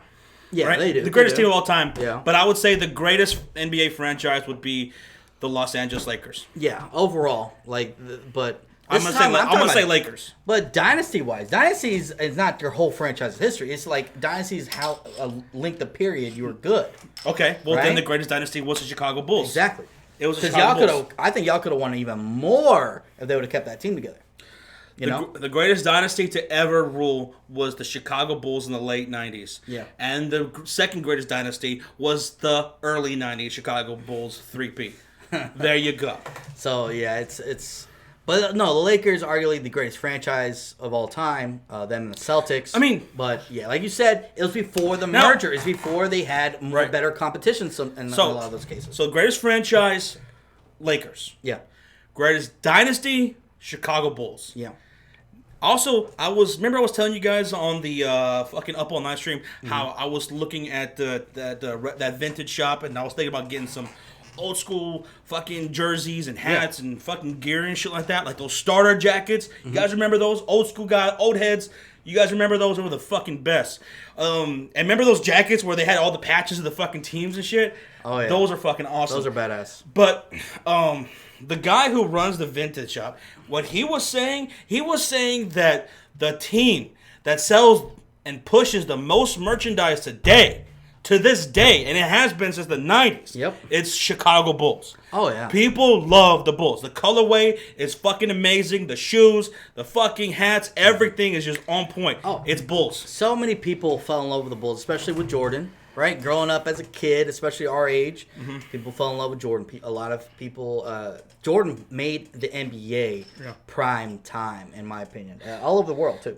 Bodo's in here. What's up, Bodo? How you doing? Bro? Wilson Breckenridge says Charlotte Bobcats were the Worst team of all time? worst team of all time. Probably. Woat. I've never heard that before. That's really funny. Chaos says the Buffalo Bills are the greatest dynasty to never win a ring. I'll agree with that. They went to how many? Greatest team to never win a ring. 4? The early 90s Buffalo Bills, probably. I mean, they went to 4 Super Bowls. They did. Yeah. Vikings also had some really goddamn great teams to never win a Super Bowl. The fact that they haven't won a Super Bowl is insane. When they had Randy Moss, they should have went. It's insane. Didn't they miss that field goal or something? Yeah. What happened? Yeah, they had Randy Moss and they had Carter. Chris Carter, yeah. They had Chris Carter. Talk about a dual threat right there. Fuck. Like, arguably, you put those two, they would be the best receivers in the game still today. I remember, Isaiah, you had that one of those jackets. It's fucking clean, man. If I wasn't a Suns fan, I might have ended up a Bulls or 76ers fan. QC. Oh, yeah. With Jordan Come on and over, then bro. AI, oh, man. Some of the greatest players and most fun players to watch. And I do agree with that, Ghost Skittle. Dynasty is the wrong term for the Buffalo Bills. Because dynasty, you have to win a ring. You have to win at least one ring. So that's why I say greatest team. Greatest could have been one of the best dynasties. Yeah. Like, they borderline. Coulda, woulda, shoulda, dynasty. They didn't, you know? I guess. Because no one's gone to, like, I don't think anybody's been to, 4 straight, right? Because then they go 4 straight or Super 3? Bowl. Was it 3 or 4? It was 4. Yeah, it was 4. No one's been to 4 straight. Ever, right? No, we've seen back-to-back in 3 Like, and 4 years. Wait, let's take Patriots it. have won 3 and 4 years. Let's take it all the way back to the old school, prior to the Super Bowl era. Has anyone ever made it to 4 straight NFL championships? At all? Green Bay? Did Green Bay? I don't know. I don't know if anyone did. So that was impressive. And to never win a single goddamn ring. If you guys haven't watched that 30 for 30 about that Buffalo Bills team that went 4 years in a row to the Super Bowl, you have to watch it. Yeah. You cannot be an NFL fan and not watch that documentary. It is incredible because think about the hardships as a fan of a team that you love go to the Super Bowl 4 years in a row, and you think, especially like in that last year, you're like, okay, it has to happen now. No, it doesn't. That's incredible. So and that's why on the Up All Night Street, we're talking about who are some of the most loyal fans. Right away, Buffalo Bills came to mind. They came straight to my mind. They're number 1 on my list. We got $4.99 for an NFL nerd. Yep. He says, stream's getting a little laggy for me. So I'm going to head out. Hopefully I can see another one of your streams soon. Much support. All right, buddy. Take care, man. Thank you. Appreciate you. Sorry if it's getting laggy, guys. Refresh it. I didn't know. Like we're in the green. It seemed like, we were fine all night, but thank you so much, man. Thank you. Have a good one. The Browns went to 11 straight NFL championship games with Otto Graham and Jim Brown. Holy shit! Whoa! 11 straight championship games? Really? Holy fuck. Jesus Christ. It's crazy. That's crazy. Only the Bills went 4 straight years in a row. That's just crazy to me. Jesus Christ. Just imagine being a Bills fan in the 90s. It's very depressing. What are your guys' thoughts on Kaepernick Dunk that's coming out on Netflix soon? Is it coming out soon? What? Well, I'll watch it. Oh, the Kaepernick? Yeah. No, they just announced it. Yeah, I was going to say, like, how is it going to be soon? I think they're going to be recording Those documentaries take forever. I mean, think about the Bulls documentary that just came out. Mm-hmm. The Jordan one. I already forgot what the fuck it was called. The Last Dance. The Last Dance. Which was the name of the fucking last year of the Chicago Bulls, 1998 season. But that was a 10-part series. They announced that a fucking long-ass time ago, and they had been editing that for years, and still they weren't finished when they put it out. They were still working on the last episodes as it was being aired week to week. I think they already said that they're going to come out to show, because they cut out a lot of shit they were wanting to put in. So, on Netflix? They're coming out on Netflix. Oh, they are? Mm-hmm. Okay, cool. They're going to put it on Netflix. I heard something about that, where there's a lot of lost footage that they didn't put in it, and they're going to release it. So cool. No, I'm going to watch it because I want to watch every sports documentary that exists. Josh is obsessed with sports. Very much. Yeah. That's Jim Brown's the greatest running back of all time. He's considered to be one of the greatest football players, period, of all time. Definitely. He's classic, man. Classic. Yeah, four gives. They went to 4 in a row and they lost all 4. It's crazy. 2 to all to NFC East teams, by the way. 2 to the Cowboys, 1 to the Giants, 1 to the Redskins. Let's get 200 likes on the stream. Do we? Yeah, we have 242 people in here. If y'all having a good time, make sure you smash that like, hit that subscribe if you haven't done so, and turn on your notification bells, guys. Let's get to 200 likes. How many likes we got in here? We have 140. Well, let's get a like spike. Nice. Let's get a like spike, guys. We appreciate it. What is the worst organization in NFL history? Worst organization. John Schaefer, you want to know? I'm gonna go Detroit Lions pops up to mind. Detroit Lions pops up to his mind. The team that pops up in my mind, maybe it's because they're our division rivals, Redskins. Dan Snyder is they've won Super Bowls though, so it's hard to say that. But Dan Snyder is probably arguably one of the worst owners in the league right now. He just overpays everybody right now. But, you know, when I think of worst Lions franchises, the Detroit Lions come to mind because they were so bad for so long. Yeah. You know, and I'm trying to think. I mean, and they went 50 years without a franchise quarterback until Matthew Stafford came along. That they had that curse. Yeah. They had a winless season. Yeah. Also, the Cleveland Browns come to mind. You know? Inconsistency. You know, they've had a whole long run of being a shit franchise, a carousel of fucking GMs, of coaches, quarterbacks, hell, and then they fucking up and sold their franchise. They moved it to a fucking other city. Yep. That owner fucking straight up lied to these people. So, Cleveland Browns, and that's not the same franchise as it is the one that exists now. But if you're a Cleveland Browns fan, that's got to be fucking tough. Yeah. No, see. But Lions, to me, are one of the worst. I know people are saying, "Oh, Redskins have 3 Super Bowls, so they can't be." Well, I'm just more mean. Recently, they got to be one of the worst, right? Dan Snyder's just a horrible owner, but yeah, Lions, Browns are probably the Browns. I would say probably one of the worst because the simple fact they fire coach almost every other year. Yeah, that's every year. year. The carousel of coaches and GMs and quarterbacks. They have no consistency there, which dumbfounds me because the rest of the division has been the most consistent teams in the NFL. With the Steelers only have 3 head coaches in their whole fucking lifetime in their organization. Right. Like, how have they not learned? Jets have been pretty bad. They've had some good teams. As of lately, yeah. They've been pretty bad, but I wouldn't say they're as bad as those. And I'm not. Someone said Houston, or did I see Texans? They're too young. Bill O'Brien. Yeah, Bill O'Brien's terrible. And they're too young. Remember they're an 2000 team. Yeah, 2001, 2002, something like that. They're way too young to really go. Yeah, they started their franchise. Yeah. Thank you, FNR. Appreciate that. Jerry Jones is the worst. Oh, Jerry Jones takes a lot of flack, and deservingly so, for some things that he's done. Yeah. But at the same time, he did. You also got to give him credit that he did turn around the Cowboys franchise when he became the owner, because where it was before he took over as owner, and where they went just soon after. Yeah. You can't take that away from Jerry Jones. Now, and he's made the NFL a shit ton of money. He's gotten them the Nike deal. Yes. He's also helped with TV contracts. So yeah, he's made a huge impact. He's Positive a huge impact. But also there are some fair criticism of Jerry Jones. He put in place the Jimmy Johnson and to start off that fucking that dynasty that you guys had in the early 90s. But he's also the guy who killed it. I know. He's also the same guy who killed it. And he admitted he was wrong. He's already apologized for it. And that later, and when his Hall of Fame speech, he admitted that. Him and Jimmy have made up their differences. But yeah, I still feel like to this day, and I don't know, maybe I'm just being biased, but I really think that if we never got rid of Jimmy, we could have won a lot more Super Bowls. Oh, I think we could have won I think so. We could have been like the Bulls. And during those years, right? Yeah. The Bulls, around the same time, were winning NBA championships. Because I would have thought that Jimmy Johnson would have made some more moves. Yeah. Like, he wouldn't wait until Emmitt Smith is long gone past his prime years to trade him away or fucking Troy Aikman. I felt like he would have moved those guys, kind of similar to what he did with Herschel Walker. You know? Yeah. Everyone's like, oh my god, he's gonna trade away from Herschel Walker. I think he would have fucking got rid of some of those guys as they were getting close towards their end, like towards the end of their prime, and got some new blood in there, and he would probably started like a whole new fucking run with guys. Oh yeah. They could have been maybe what New England was in the 2000s, 2010s, and 2020s. Yep. Going into 2020, but yeah. Jimmy would have been. I just Maybe. the what ifs, Maybe. man. The what fucking ifs. Lisa Jones in the house? Lisa Jones? Alicia, what's up, girl?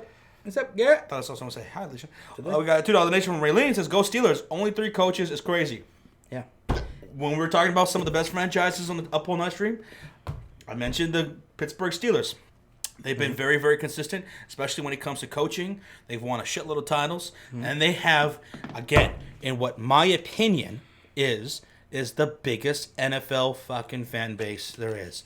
I've been around the block. I'm telling you, I don't believe what the media says. I think the Pittsburgh Steelers have more fans than anybody else in the NFL. They do rally. I just seen it with my own eyes. I've seen it. I've never seen a fan base rally so much and come together. It's crazy. Thank you, Arlene. Yeah, thank Arlene. you. Yeah. $2 from Arturo says Jerry helped Rams move to LA. Yeah, he was a big investor in the Rams moving to LA and the SoFi Stadium being built. He has a lot invested in it. That's a big reason why that the Cowboys are opening up the stadium in LA that night is because of that. And that's Sunday night, right? So yeah, that's a big reason why. Steelers is the biggest fan base. Go Skittle. That's what I believe. That's what I believe. Mm-hmm. You can't go to a fucking sports bar without saying, okay, hold on. What time Let me look at the fucking schedule because if those Steelers are playing, we ain't getting in. We're gonna be sitting in the back corner looking like a couple of assholes. Mm-hmm. That's what it's like to go watch a fucking game at a sports bar. Can't go when the Steelers are playing. Pisses me off. No matter what sports bar we go to, can't go when the Steelers are playing. Nope, pisses me off. But yeah. A lot of stadiums in the last decade. A lot of stadiums. Arrowhead. Arrowhead. They have the record right now. The Seahawks. Mm-hmm. A CenturyLink. I think it is. Where's some of the other loudest stadiums?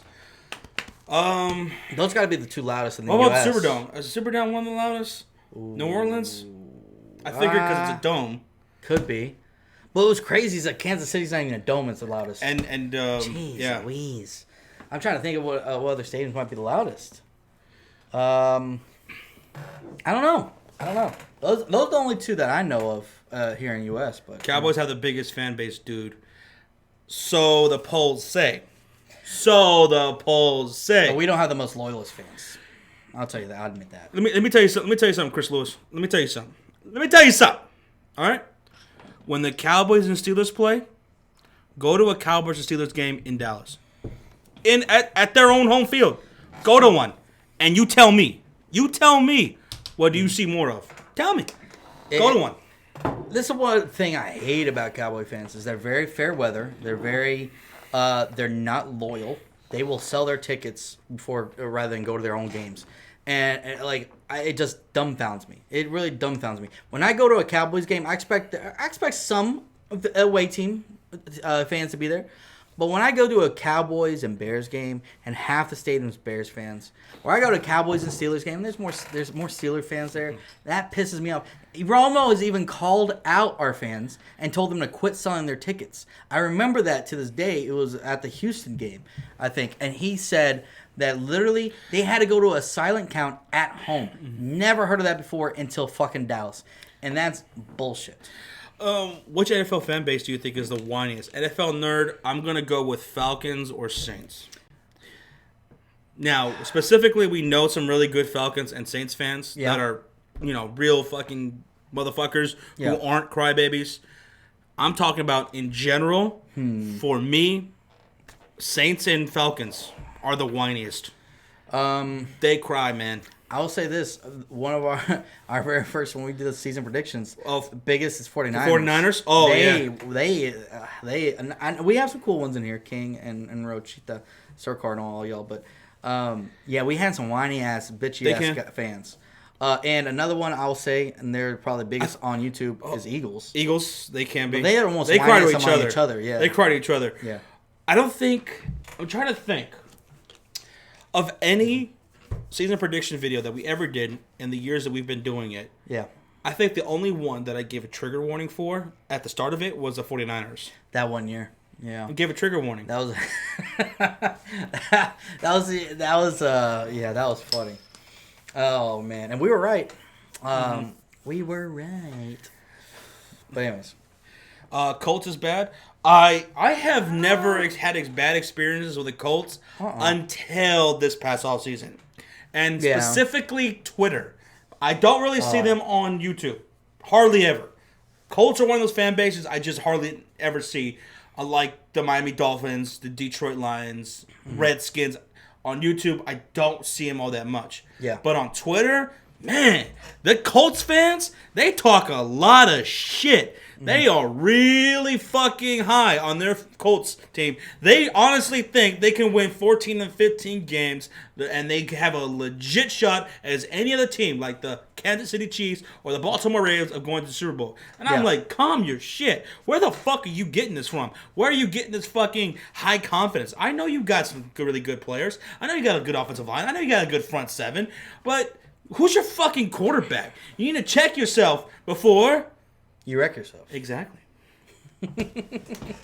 But yeah, that's what from what we've experienced since we started doing YouTube, and since from our comment sections and all those prediction videos we did, and from our pick'em videos every week, honestly. So, Jets fans, no. Never, ever, ever had a problem with Jets fans. In fact, I've had nothing but great experience with Jets fans. Honestly. Because you know what? They'll be the first of any fan base. Yeah. Any fan base out of all the 32 teams. Yep.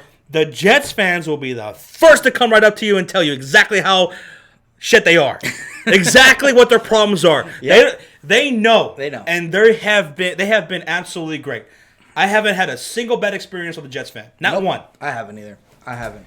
And I saw some people say Cowboys. Honestly, we haven't had that many negative experiences for Cowboy fans since we started our YouTube channel. We'll have a couple here and there, but nothing really. NFL Nerd says, I gotta say, Bears fans are super rude. No disrespect to you, but a lot of Bears fans talk a lot of shit. No, I understand. Bears fans, when you go to a Bears game, they do talk shit. You know, the Eagles get a whole lot of shit. The Raiders get a whole lot of shit. And the Bears are no better. If you go to a Bears game, it could be really fucking ugly. When the Bears and Saints played that NFC Championship game, even though we won, we were hostile towards the Saints fans and the Saints players. As they were getting towards the bus, the Bears fans were throwing snowballs with rocks in them at the fucking players, at fans. Jesus. When you go to a Bears and Packers game, depending on the situation, it can get really ugly. One time I went to a Bears and Packers game, and we were tailgating, and there was this truck that pulled in, and out came a father and a young son, his young son. Yeah. And the kid might have been maybe 10 years old, maybe a little younger than that. And the Bears fans in the parking lot, who are drunk as fuck, start talking shit to the father and the kid. And they were throwing some ugly words at the fucking kid. Like harassing him. That's fucked up. And until they left the fucking tailgate parking lot, there was a fight that broke out right in front of me. It was a Bears fan that started with a Packers fan, and then the fucking Packers fan got thrown out. So yeah, we can get really goddamn ugly, you know? That's why they changed the rules for tailgating. Yeah. Remember the rules they changed when we went? Yeah. You can't you can't tailgate during the game. You can only tailgate before the game. Yeah. Once the game starts, unless you're going to the game, you have to get out. When we went to the Cowboys and Bears game, after we won, we were walking out of the game. Oh, that's right. And you see Bears fans, like a whole horde of Bears fans, like circling Cowboys fans, just fuck the Cowboys, fuck you fucking bitches, singing the Bears fight song. My cousins are trying to start fights as we're walking towards the parking lot. Oh, we get rowdy as fuck. They get rowdy. Oh, so I know all about it. And also, Bears fans can be really hostile towards other Bears fans. Because, bro, when we drafted Trubisky, I don't know if you saw the video or whatever, but when we drafted Trubisky, I didn't fucking like it. It didn't make sense to me. I like Deshaun Watson. I want him. Or I even like Mahomes better. I even like Mahomes better than Trubisky. And I knew we were about to fuck this up because we always fuck with the quarterback position. And Bears fans gave me shit. You're not a real fan. You have no idea what you're talking about. When Trubisky is an MVP in this league, I don't want to hear you talking about how you're a Bears fan. Yeah? How you like it now? Bitch. That's what I got to say about that. Yeah. We got a $5 from Arturo. Says, to be honest, there is a lot of delusional Colts fans when they say we are going 14-2 or 15-1. I say around 97 or 10-6 at most. I say 11 wins. I know one Indianapolis YouTube channel. Yeah, there hasn't been a lot of Indianapolis YouTube channels that we've seen a lot. I remember we looked a couple years ago. But yeah. There honestly though, Arturo, you saying there's a lot of delusional Colts fans? There's a lot of delusional fans for every fan base. So at the end of the day, that doesn't surprise me when I see people say that for their fans, for their teams. Every single fan base has delusional fans that are gonna blow it up and we're doing stupid bill. Every fucking fan base. But the two fan bases that you don't need to really say anything. Yeah. And don't you dare crying. Falcons and Saints. Yeah. No disrespect to Hell Lord or any of those other guys. Mm-hmm. Again, I always got to say that. We always got to say that because they're not like that. Michael Sachs Jr., they're not like that. But in general, those two fan bases, like I said, hey, you know what? I think you guys can win 12 games this year. 12 games? Y'all win 12 games? You don't know anything about football? That's them. That's them. It's the truth. In fact, Sean... What? I'm gonna do a trigger warning again.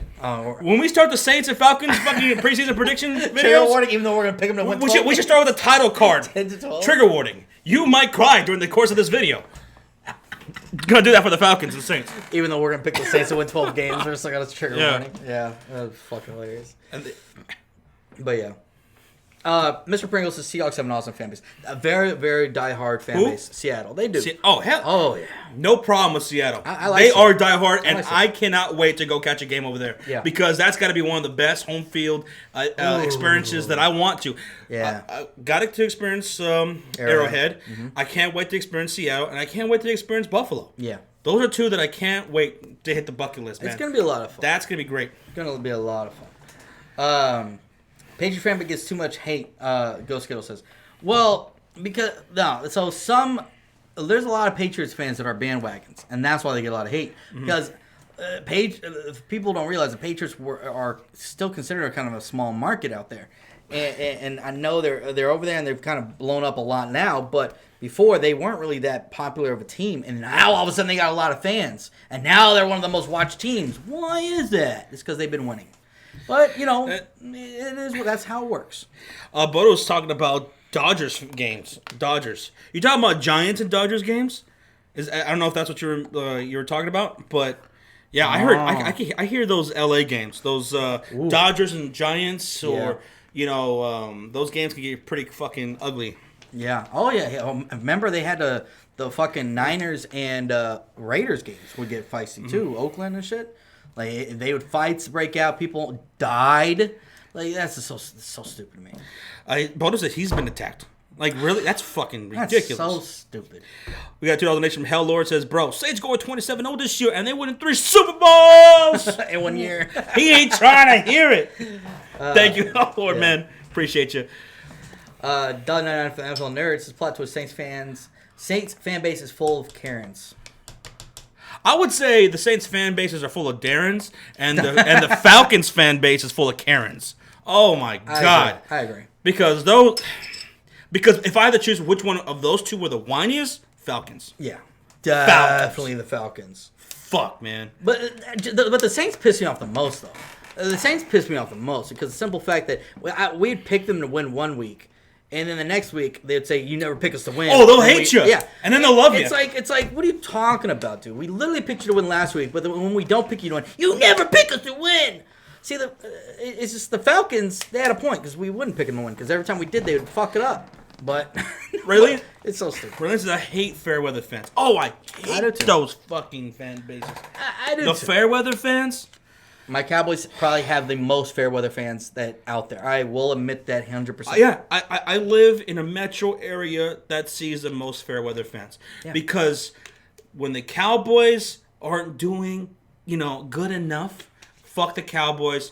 They gave way too much heat to Tony Romo. Mm-hmm. And we talked about this plenty of times before, and I've told you plenty of times before. Hey, when that was happening, I was saying, give me Romo. Give us fucking Romo. We'll give you Jay. You give us fucking Romo. I'll take him. I'll take that motherfucker. He can win a Super Bowl. He can. Guys, y'all have no idea how often I would have to defend Romo to my own goddamn fans. How much they talk shit about Romo. They would shit all over Romo. I had to defend him. I had to point out the obvious. I had to lay it all down. And it was so goddamn annoying. Like some friends I used to hang out with, Coy was one. Yeah. There's so many of them that would shit all over Romo, and I'm like, dude, what is fucking wrong with y'all?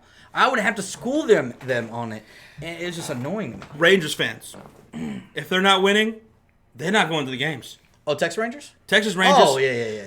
And Texas is all about football. If baseball's not winning, they could get too fucked. I would say that the franchise that has the more loyal fan base. I mean, loyal. We're talking about loyal, not biggest, but loyal. That I've seen living here, Stars and Mavericks. Oh yeah, I love going to Mavericks games. Oh, the atmosphere is great. It's fantastic. And they got arguably the best stadium in the atmosphere. I love going to the American Airlines Center. They got ever since that Bulls announcer retired. I think we got the best announcer now. He's good. Awesome. QC says, please come to U.S. Bank for Bears Vikings. I'll fight my own kind for you guys. I got you. Dude, we definitely want to go to U.S. Bank. Oh, hell yeah. And when we do, we're definitely hitting you up, QC. Hello to Tell the Nation. Bro, the hate is real. Hashtag who dat. Not for you. Not for you. We love you, buddy. And not for those good Saints fans, man. Yeah. But you got to talk to your boys, man. You got to talk to your boys. And, I was going at it with my own fellow Chicago Bears fans because I know we could be some motherfucking assholes. I know that. I know it.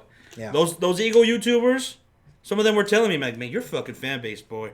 I coming to my videos, just talking all that shit. Yep. And I'm like, well, we haven't beat you guys in so long, so I don't know why. I don't know why they're talking shit, but yeah, they just that feisty. Yeah. I'm telling you. Oh, Dallas Stars. I went to a Dallas Stars game at the American Airlines Center, and it was. Yeah, it's great. Those fans are great. The thing is, I haven't been to a hockey game and sat in the stands.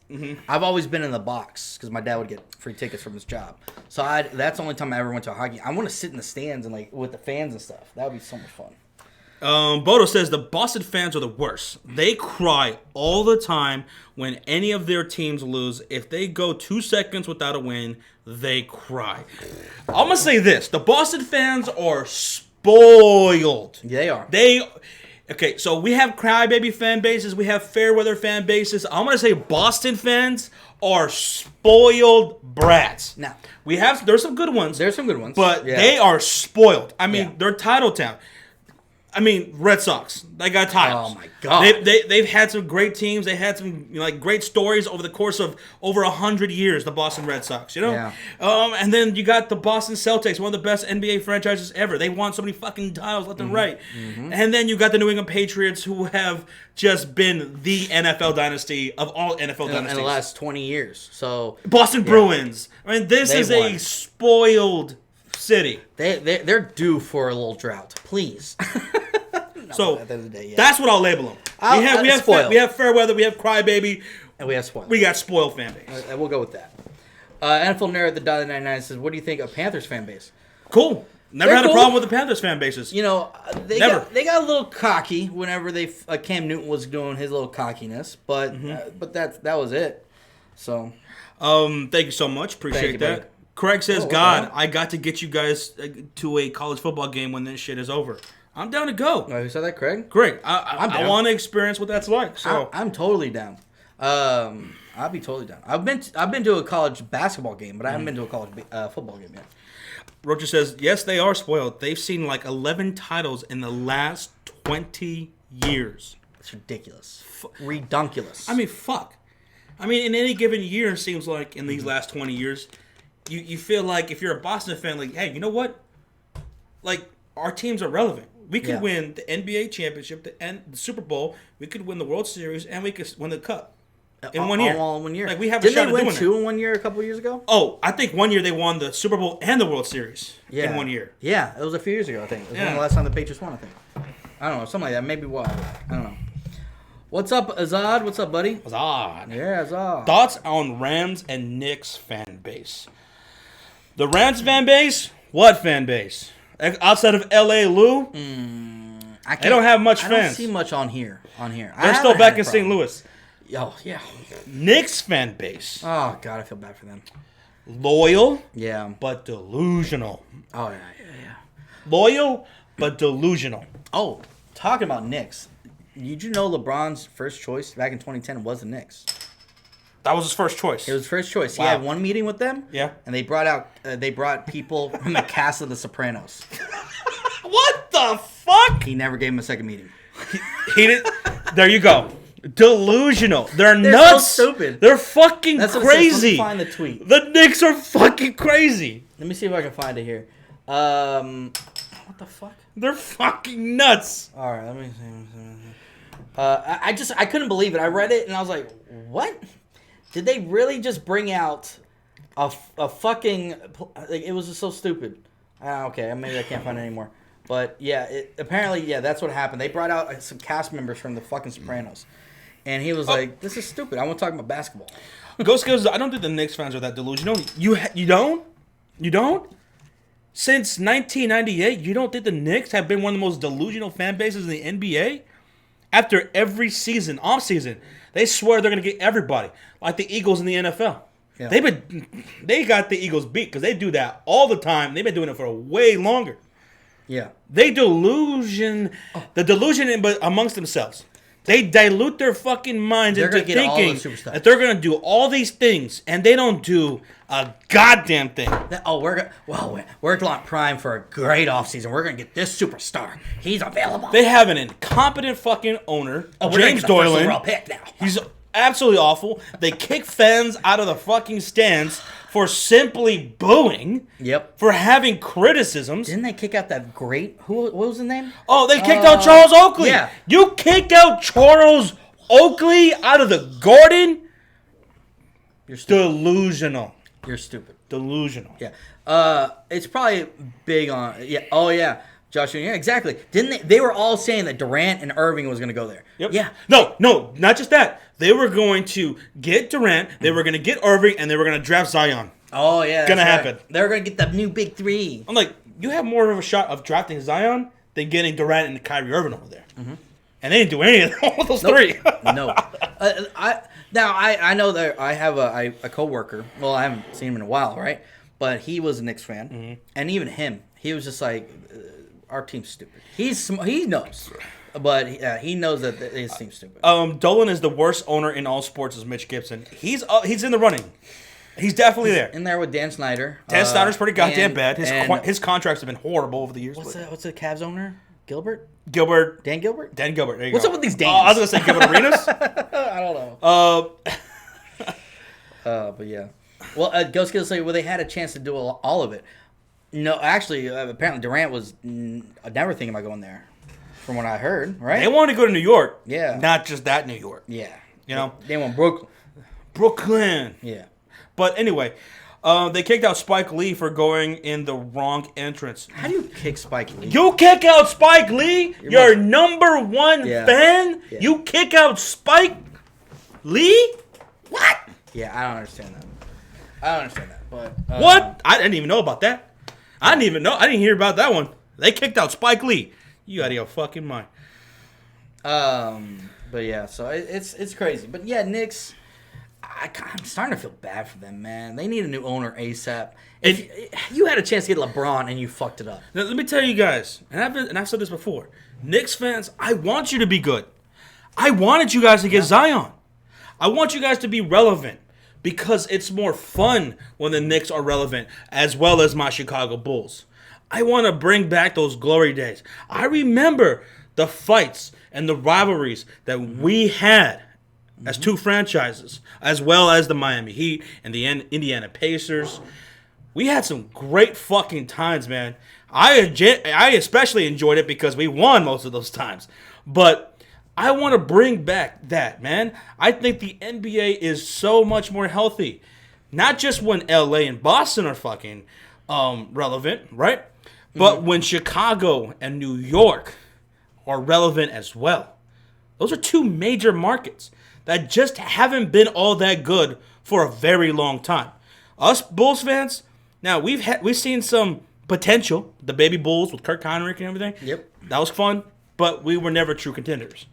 And then we became true contenders when Derrick Rose came along, but unfortunately, he got hurt. Mm-hmm. So Knicks, I want you guys to be good. I want us to be good again. I want you guys to be good. Miami's already getting there. They look like a great fucking team. They're built for the long haul. Great, yeah. Indiana, they have a pretty damn good team. I want all these teams to come back. The teams that I remember growing up watching, having these dogfights, man. I want to see that again. Yeah. But, yeah, Teller over $2 says, well, personally, I'm happy they didn't get Zion. Well, yeah, I bet you are. You're glad your Pelicans got him. And speaking of Zion and the Pelicans, Yep. So we were talking about this on the Up All Night stream, that they have the easiest schedule remaining, 8 games. Yep. And, good. I want to see Zion and the Pelicans in the playoffs. Dude, I definitely want to see them in the playoffs, yeah. Because they'd face LA, the Lakers, specifically. And I want to see that happen. Because that's going to be huge ratings. I can't wait to call those games. It should be good for the channel. Zion versus LeBron. Those guys bring in butts in the seats, man. Oh, yeah. And Zion, It's going to be fun to watch. I want to see him in the playoffs. I want to see what this guy can do. Because the Pelicans, it's not just Zion, but they have a pretty goddamn good squad. They have an underrated squad. Yeah. You know? So I want to see them in there. We saw before the season was canceled that Zion was picking up speed. You know, obviously he missed a little bit of the year because he got hurt. But he was balling out. Mm-hmm. It would be awesome to see. Roger says we need a Giants, Dodgers, NLCS. I don't want to see the Dodgers in the NLCS. I don't want to see them. I don't know what's gonna happen with that. I just don't want to. I don't love the Dodgers, man. I don't hate them as much as Rocha hates them, or as much as QC hates them, but I just don't like them. I like Mofo. I like some of these other guys who are Dodgers fans, but I don't fucking like the Dodgers. I don't like them. They irk me. I don't want to see them get anywhere near the NLCS. Yeah. And even if they do, they're going to choke it anyway. Probably. We know that. We know that. Yeah, probably. Bomax says, my Kings have a future with Fox, Hield, Bagley, and Bogdanovich. Oh, yeah, definitely. Fox, all those guys. You got a young squad over there in Sacramento. Yeah. They do. I like that team. Yo, Delano, what's up, man? How you doing? Delano's in here. What's up, bro? Hell yeah. Yep. We were just talking about your Knicks. I was talking about your Knicks for like a good 5-10 minutes. How we only get rid of that fucking owner. Craig's in the house, and he says, I want to see Zion and Nola in the playoffs, but I want them to earn it with the same difficulty as every team. There's no reason a Western Conference team should have the easiest path to the playoffs. Well, we were told by Rocha that even before all of this happened and there had to be a stoppage in the NBA season, they already had, prior to that, the easiest remaining games. Yeah. So that's probably why they got the easiest schedule. Now, but see, to my point, yeah, they might have the easiest schedule out of all the rest of the teams, right? But at the end of the day, is it really easy? These are supposed to be all teams competing for the playoffs. So it shouldn't be easy, period. Like, it's supposed to be teams. These are only teams that are eligible for the playoffs. I don't think it is a coincidence. Even if, it just, I don't know. I wouldn't think it's that big of a coincidence that they just so happen to have the easiest eight remaining games on the schedule because the NBA wants to see it. Yeah. We all want to see it. Anybody who's going to stream NBA games, they want to see Zion versus LeBron James. Because that's going to bring in numbers unlike any other matchup in the first round. It's going to bring in numbers for ESPN. It's going to bring in numbers for any sports outlet talking about it. Yep. You just talk about it, you're going to get numbers. It's a simple fact. It's a simple fact that people are getting mad. And this is what y'all got to understand. People get mad when the media talks about LeBron all the time, or talks about the Cowboys is another one, or all these specific things. But the reason is because it brings in numbers, and it's a simple fact. It is how it is. The Warriors, with their full lineup, they brought in numbers. They bring in numbers to the television stations, the ESPN, NBA, and all that, TNT, and all those people. They show that. It shows up in the numbers. It is what it is. The Ghost Schedule says it would be like MJ versus Bird in the 80s. Oh, like Zion versus LeBron? Yeah. Oh, yeah. When a young Jordan went up against the Celtics. Mm-hmm, exactly. And he was fucking averaging crazy numbers. Not going to lie, Lakers probably should win that series. But it'd just be cool to see Zion going against someone as athletic as him, LeBron, Now LeBron's a little older, obviously, but it'd still be interesting to see the young head versus the old head kind of thing. So, oh yeah, the future. Yeah. Versus the king. Yep. The prince versus the king. But yeah. XRP says Pelicans won't make the playoffs. I'm kind of leaning towards they will. I think they'll get that 8th spot, but we'll see. Well, especially with some of these injuries that other teams are having and people opting out. So. Ow! Yeah. Got duck. But yeah, we'll see. We'll see though. At the end of the day, these teams got to play the games. We should be seeing. God, that gave me a chill. That sound. But man, we'll see. We'll see how it all plays out. Let's get 200 likes. Yeah. Do we not have 200 yet? Let's hit 200. We have 250 people up here Come on. at past 10 p.m. Central likes? Standard Time. It's 11 on the East Coast. We need a like spike. 172. 172. We need 28 more likes. Come on. Thank you so much, guys, for coming through tonight, man. You guys are fucking awesome, man. Ah, man, this is great. Thank you, guys. Thank you.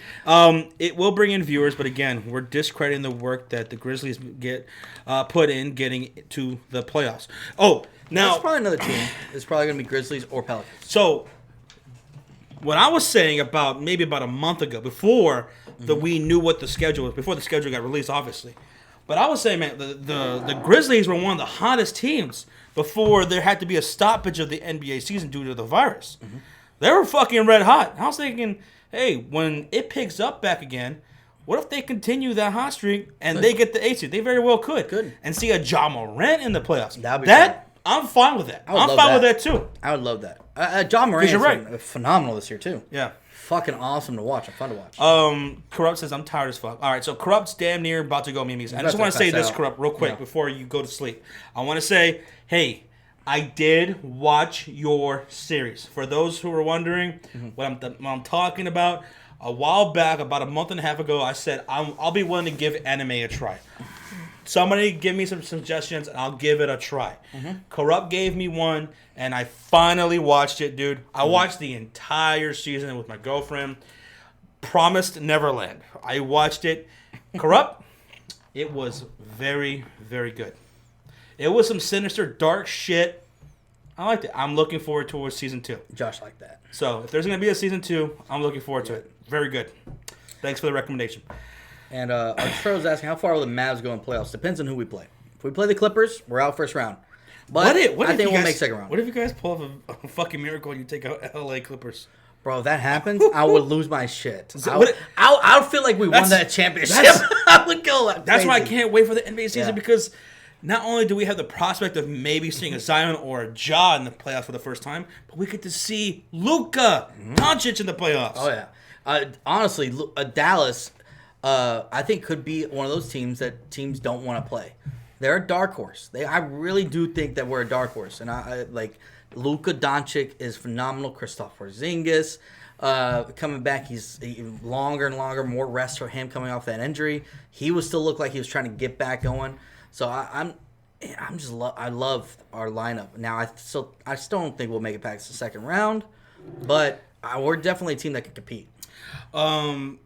JB's in the house. What's up, JB? He said it's super fucked up.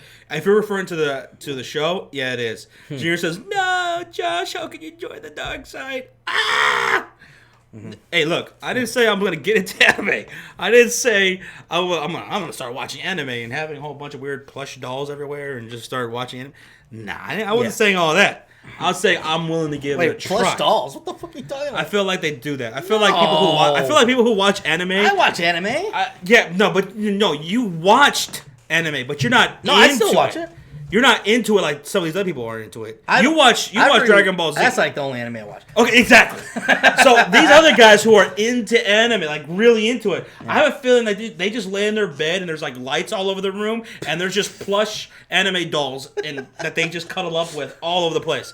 Like that's what I picture in my head. That's what you picture anime people like? I don't know. Oh my God. And they're wearing weird outfits as they watch it. I don't know, but. I didn't say at all that I was going to get into anime. Okay. I just said I was willing to give it a try. Yeah. And I did. Okay. And it was good. It was so good. I'm not saying I'm going to get into it. So don't misquote me there. Let's be clear. We got a $2 donation from Wild says, MNF Fury. Y'all know you have to have a good time. Love y'all. Thank you, Wild. Appreciate you, man. Thank you. Appreciate you. Oh, and and the posters? Yes, the posters too. Posters above posters. Joseph Sandberg, thank you so much for reminding me about this. Did you hear what the NBA is going to allow the jerseys going to be doing? Yeah, they're going to be able to have like statements on their fucking jerseys and stuff. And they're going to have Black Lives Matter on the court. Yeah, I saw that. That is awesome.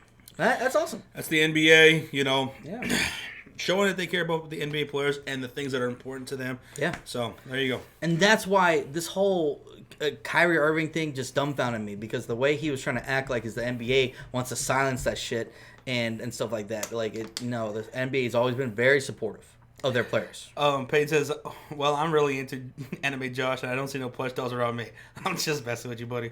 $2 donation from Hell Lord says, I'm very much into it. I only have posters. I'm just messing with you guys. But first time watching anime, and it was a good experience. For those who haven't watched Promised Neverland, it's really dark and sinister. I could see this being adapted into like a live action American show or movie. Mm-hmm. It's about this fucking foster home, right? And these kids that live on this foster home, they live on this land, right? Okay. And they have a mother who looks over them. And there's like this gates. There's these gates around around the property. Okay. And they're not allowed to go beyond that. There is something beyond that. And the foster home is not what it seems to be. There's a very dark, sinister secret about everything that's going on. Okay. And it's fucked up. It's pretty good. Okay. It's a pretty good plot. I'll check it out.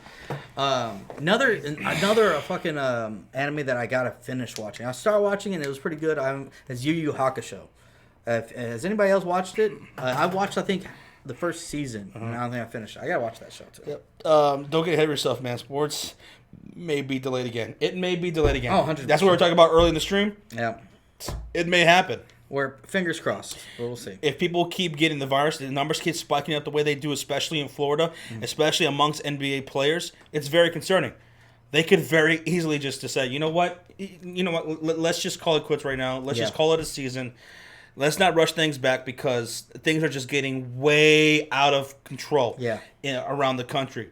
It really is. We're seeing cases way more higher than we saw when everything got shut down the first time.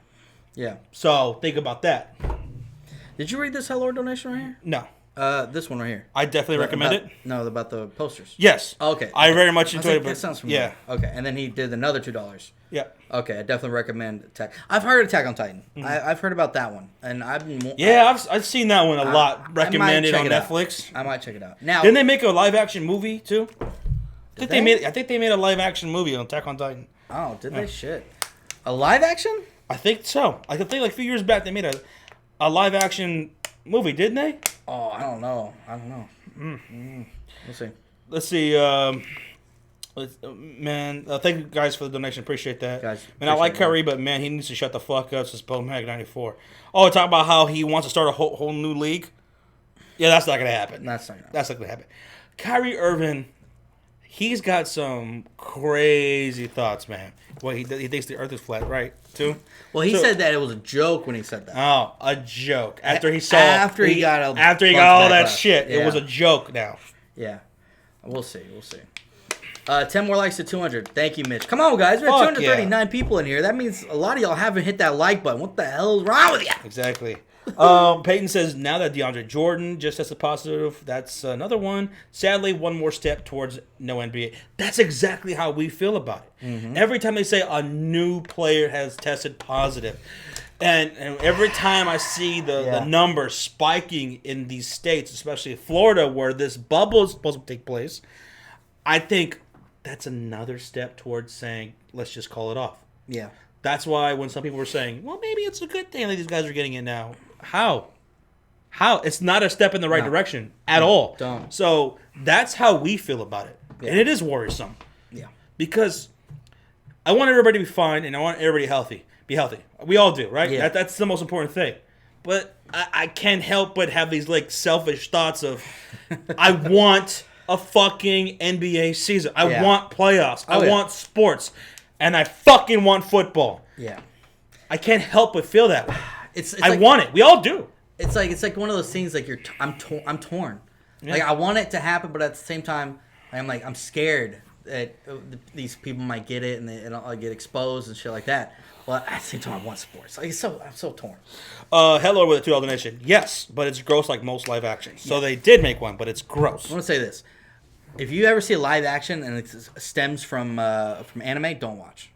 You cannot make a live action film from anime. Doesn't make sense. Yeah, that was horrible. Oh, I saw the movie. Dude, it was trash. Boy. No, see, you can't do it. The things that they do in anime, like, how can you really? It just doesn't make sense. You can't do it. It doesn't work. I've heard about Cowboy Bebop. I've seen that a lot too, and Bleach. That's another one, Delano, that I've seen a lot of. Yeah. $149 donation from your boy Rocha with the hamburger. I'm guessing he's hungry, dude. I haven't ate today. Well, I ate breakfast, but that was it. But when I get home, I'm making me some turkey sandwiches. There you go. I am fucking hungry. We got a 99-cent sticker from QC with the shit emoji. He just took a shit. Oh God, is another Isaiah gonna pop up? Or no, yeah. You know what? Wait. That's no longer shit. That's Isaiah. Because you know how we do the emojis, right? For certain people? Mm-hmm. QC's a mic. Nick Howard's the bow and arrow. Mm-hmm. Mofo, he's the fucking Joker card. Yep. Isaiah is the shit emoji. Because it has eyes. Remember? He popped out eyes. He's literally shit come alive. Yeah. Isaiah says, Josh and Sean, with all those donations on the all-night stream, you have to buy an anime body pillow. You have to dog, you guys have to do it, ha ha ha, do it and keep it as a background item. You have to do, dog, you guys have to do it. This is why he's the shit emoji. I feel like every time he talks, like we should cut to black and white and cue like in the arms of an angel, and like more and more the children of America are becoming illiterate. The education system has failed them, and we must get them hooked on phonics. We must bring that back and get to these children of America, these poor bastards. I feel like that's what we need to do. Isaiah, seriously, we're gonna send you hooked on phonics for your for Christmas. I think it's gonna definitely happen. But Kane makes a good point. Both the life partners donating back to back. Oh, crazy? Oh, is that a coincidence? Oh my God. Just saying. Honey, is it okay if I donate to Sports Fury? It sure is, honey. Okay. I'll do it if you do it. All right, ready? 1, 2, 3. Oh, Vice went first. Yeah. Oh. Oh my God. Craig says, for real, if it were me, I wouldn't play. I felt the love of the game. It just isn't worth the risk of personal health. I'd forgo my salary and stay safe, so I can't blame any players for being out. Oh, yeah. That's why I like how the NBA gave them options, right? They said, hey, it's up to you if you want to play or not, you know? We got a sticker from Hello. It says, hey, you. Thank you, man. Appreciate it, dude. Thank you for all the donations, man. Appreciate it. Let's see. Hi. Hello, I'm a Jets fan. Cam Newton now has ruined my life, says Todd. Oh, let's see, man, if he stays healthy. But Jets, just because of that? What about the Bills? I think they would already ruined your life. I don't know. T-Web says, why does the media act like it's okay for us common people to get it then? You talking about the virus? Why is it okay for us, but like it's a big deal when the celebrities get it? Shouldn't be. Shouldn't be okay for anybody to get it. Right, exactly. You know? Famous Nick says the Bulls are out of it. Who are you going to root for? Well, I won't. I picked the Clippers to win. Yeah. I want to be right, so I want them to win it. And from the East, I would like the Toronto Raptors to go all the way. That'd be pretty cool. Yeah. Because Ricardo and Hot Take Hockey and Luka. Well, you won't cheer for Mavs? Mavs have no shot. Like I said, I want to be right. I want the Clippers to at least make it to the finals. And if they get bounced out in the first round... Yeah. No, honestly, awful. I think we'll make it the second round at the most if we don't play the Clippers, but I don't think we'll make it all the way either. I picked the Clippers to win it all, so... Yeah. $2 from Arturo, Josh. Yeah. He says, you think WrestleMania will still happen next year? In person? I don't know. I honestly don't know. For me, I feel like it's a 50-50 thing right now. Even though it's a year from now, basically. Yep. Right? In April of 2021. But seeing it where we're at right now and the virus is going only upwards, not down, the cases keep going up. I don't know, bro. Yeah, I don't know. I think it just depends if we have a vaccine by then or not. If we don't have a vaccine, I don't think. And then it has to be mass produced. Yeah. So. Yeah. So even if we come, it might take a long time. Now, even if they don't have fans in the stands by 2021, and they're gonna just do WrestleMania like they did last year, this past WrestleMania, I still want to go to LA. I would still like to go to LA. You know? Yeah, I do too. I've never been to LA. Well, we passed through there, but that's not the same. I want to go explore. I still want to LA. have the trip. Yeah. Yeah. Go out there for about a week and just chill. I want to go to the Hollywood side. I love NBA, but I can't wait until the fall for next season. You love the NBA. You want it to come back, but you can't wait for it to come back. You talking about Maybe he's talking about NFL fall of 2021, or is he talking about NFL fall? NFL? I think that's what I'm trying to figure. Like, is he meaning for the NFL, or are you ready for like a full on regular season of the NBA, which probably won't happen until 2021? Yeah. Because when will the NBA come back after the NBA playoffs are over? Right now. Well, they're going to start the draft and the free agency right away. Yeah. Right. So when were they planning on coming back? Because usually later on that year. Usually comes back in October, but that's when the finals are going to be, right? That'd be crazy. I don't know. We got 200 likes. Hell yeah, Carter. Thank y'all so much, guys. We appreciate it. Hell yeah, Josh! I can't wait for all the cinematic matches at WrestleMania. Jesus Christ, go Skittle! I swear. What are you saying? I'd rather watch an anime than fucking watch a cinematic match. Honestly, if there's no fans in the stands, I'm not sure if I want to do a WrestleMania stream. That was so fucking boring, bro. I remember sitting there and we're just like, what the fuck is going on? Yeah, but I don't know. We'll see. December. They'll start in December. Okay. All right. So a month later. Or a couple months later. Okay. You guys still have big plans for the next console? Yeah. Well, the next console's coming out. Yeah. We're going to do giveaways on those. We're going to do giveaways on the consoles that are coming out. And as far as us getting them, I think I'm leaning more towards the Xbox as of right now. I still haven't made up my mind fully, but I'm leaning more towards the Xbox. Yeah, it's Xbox is looking like the way to go. It really is. So we'll see though. Do you guys watch NorbCam? He's a Seahawks YouTuber. He's awesome. Yes, Jesse.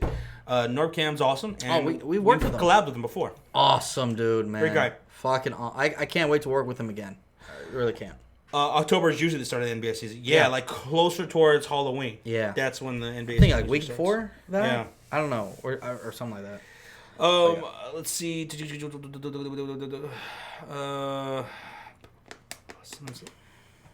PS5 all the way, Andrew? I don't know, but looking at the stats, I don't know. Omar, how are you guys going to give them away? We'll figure that out. We haven't decided that yet. Yeah. But we will. Yeah. And that'd be pretty cool. We'll figure out a way to do that giveaway. Xbox better. It seems better right now with with all the stats. Delon says he's going with PS5. He's a PS5 guy. He's a PS guy. Yeah. He's going to go with the PlayStation. Yeah. QC says I'm going PlayStation. Okay. But what I like about the Xbox is that it has the ability to have backwards capability. All the way back to the original Xbox. Like, that's appealing to me because I'm a very casual gamer. Yeah. And I get a more kick out of playing the classic games than I do with any of this new shit. Mm-hmm. Like, right now, oh my God. You know, today, early this morning, I saw a video talking about a conspiracy theory for video games. And I'm like, okay, here's a conspiracy. All right? Or maybe not so much a conspiracy, but a marketing tactic, right? Yeah. Here's what they're going to do. These games are going to, put out a game, right? And then every so often, like pretty frequently, they're going to require you to do a big, massive update. But what's really in these updates? And why are they so massive? What they want you to do is they want you to fucking have to delete your other games that you have to fucking only play theirs. It's a marketing tactic where they want you to play their game and their game only. Yep. So delete the other games to make room for ours. I hate that There's a new update for Call of Duty, right? And it's 22 gigs. Why is there a 22 gig update? No, like these other games. I don't understand that. Some of these other games, right? Yeah. Especially in years past. Has there been updates around this size? I don't know. Did Fortnite update like this? Fortnite updates every week, though. See, Fortnite updates once a week typically. Well, they haven't done it recently, but they used to update every a week. Right. So it was never really that big. I don't think I've ever seen that big of an update unless like it was a new season, right? And they were going to be completely different map or. And how would those? How big would those be? I don't remember. Honestly, Probably like 10 gigs. Probably 10, 12 gigs at the most. 22 gigs is outrageous. We got a $2 donation from Hellord. Says, it's not the fans. Raw and SmackDown are just bad. They've been bad for a long time, Hellord. And another $2 donation. Yep. And he says NXT and AEW are way to go for professional wrestling. For a while, NXT especially. You know, that's been one of the best wrestling experiences for fans. Yeah. You know, from what I hear. Like, they put on a really good show. Yeah. I want a fucking Bully 2. I've been waiting for that for like 10 years. That's what my girlfriend's been saying. She played Bully 1, and she's been waiting for that. See, I played Bully 1, but I don't think I've ever finished it. But yeah. KPJ says Fortnite's updates at most are like 10 gigs. Okay. And then QC says 22 gig update and no changes. Fuck COD. Yeah. That's insane to me. I don't understand why that's it requires that. I don't really pay attention to how many gigs it is. If I do, I can't remember. But yeah. Brunel says, if I'm not mistaken, but Red Dead was around 100 gig. 100 gig? Oh, fuck you. Wait, the game itself or like just an update? An update. See, if the game itself, that's still a lot. But like, we're talking about an update. You're like making slight changes. It should not be that much. Like to me, stupid. Oh my God. I played Red Dead Redemption 2, and it wasn't bad. Yeah, it was good. I played it for like an hour and a half, 2 hours, and I gave up, and I never turned it on again. Yeah. And then like my girlfriend turned it in for some store credit when she went to go buy a game at GameStop. I was like, yeah, just take it. You're like, I'm done. take all these games. I don't give a shit. I don't care. Delano says the PS5 says they're backwards compatible. They are to PS4. Only. And that doesn't mean anything to me. Yeah. Only to PS4. Like, I don't give a shit. Yeah. I want to play some Modern Warfare 2. I want to play some Black Ops 1, Black Ops 2. I want to play some of the old school games, man. I want to try this NCAA 14 everyone's been talking about. I want to play some of these classic games. I want to play some of the old school Grand Theft Autos, right? Mm-hmm. That's what I want to play. Yep. That appeals to me. Mm-hmm. Yeah. If I can get, they can make it backwards compatible, and I can get an NCAA football. Oh, I'll be playing that more than anything. Roger says COD made me buy an 1 terabyte storage for my PlayStation 4. That's stupid. If I were you, I would have been like, no, you're not doing this to me. Yeah. No. Because, I mean, it's not like you play Call of Duty like that, Rocha. That's why you got it? Because of COD? You don't even play it like that. But that doesn't even make any sense, because you're about to get a PC, and you're probably going to download COD on there. Why? Why would you go buy storage for your PlayStation? I didn't know that's why you bought it. I remember you telling me that. And he doesn't play it all that much. Not like you guys. No. So. Come on, bro. I don't know why he did that. Yeah. Bye-bye to the screen. Josh! Sean! I'm getting my storage for my PlayStation 4. We gotta run some sumos again. Okay. I still got Grand Theft Auto. You still got Grand Theft Auto? I don't know if I do. I might have deleted it. Well, because of the fucking... Wait. No, you played on PlayStation. I don't know, PC. I don't know. I'll have to check. I really don't get on my PlayStation that much unless I'm playing Madden, so I'll have to check. Anyways, I have too many games. Well, stop playing video games for fucking 14 hours a day. Dude, Rocha, get up and do something. Rocha, you could download, once you get your PC, which you're supposed to get that, I don't know when, but you can easily... I feel about to sneeze. You can delete Fortnite, I think you already did delete Fortnite. You could delete all those fucking extra shit. COD, and just put it on... Oh, wait, he's got multiplayer. That's why he's got to have it. Because you'd have to buy it for multiplayer for the PC. It doesn't transfer over. Oh. That makes sense. Never mind. Sean, I have NCAA 14 on the Xbox. You want it? I remember you telling me that, Chaos. Well, I might want it if I get me an Xbox... X or whatever. You can send it to me when you lose your bet, Chaos. Ooh. When you lose your bet. But yeah, so we'll see. Once I'm probably leaning towards Xbox X, and then I can play that game.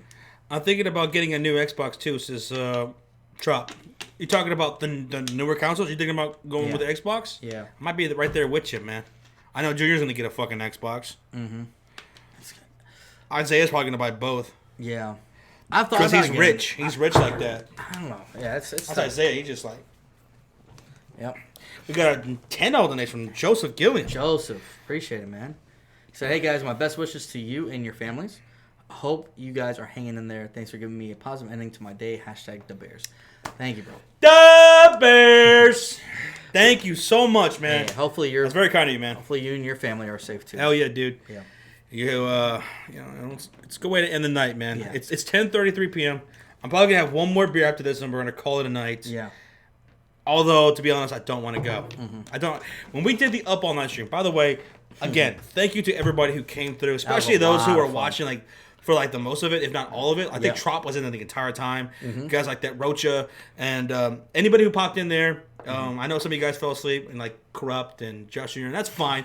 we were live for 8 hours. We so. expected that, honestly. Yeah, that's absolutely fine. But anybody who popped in there and hung out with us for any amount of time, thank you guys so much. That was a huge success. We had so much fun. Did not want to end it at all. It went way too fast. The funny thing is after the stream, we were chilling. I started getting tired. I fell asleep for 20 minutes, and I woke back up, and then I couldn't go back to sleep. I think me and Josh were both awake until at least 12 o'clock that day. And we ended the stream at 5. I think it was not until noon. I remember I messaged Josh. I was like, bro, I can't fucking go to sleep. I didn't go to bed till about 3 p.m. You that went day. 3? I was up until about 12:31. I couldn't go to sleep.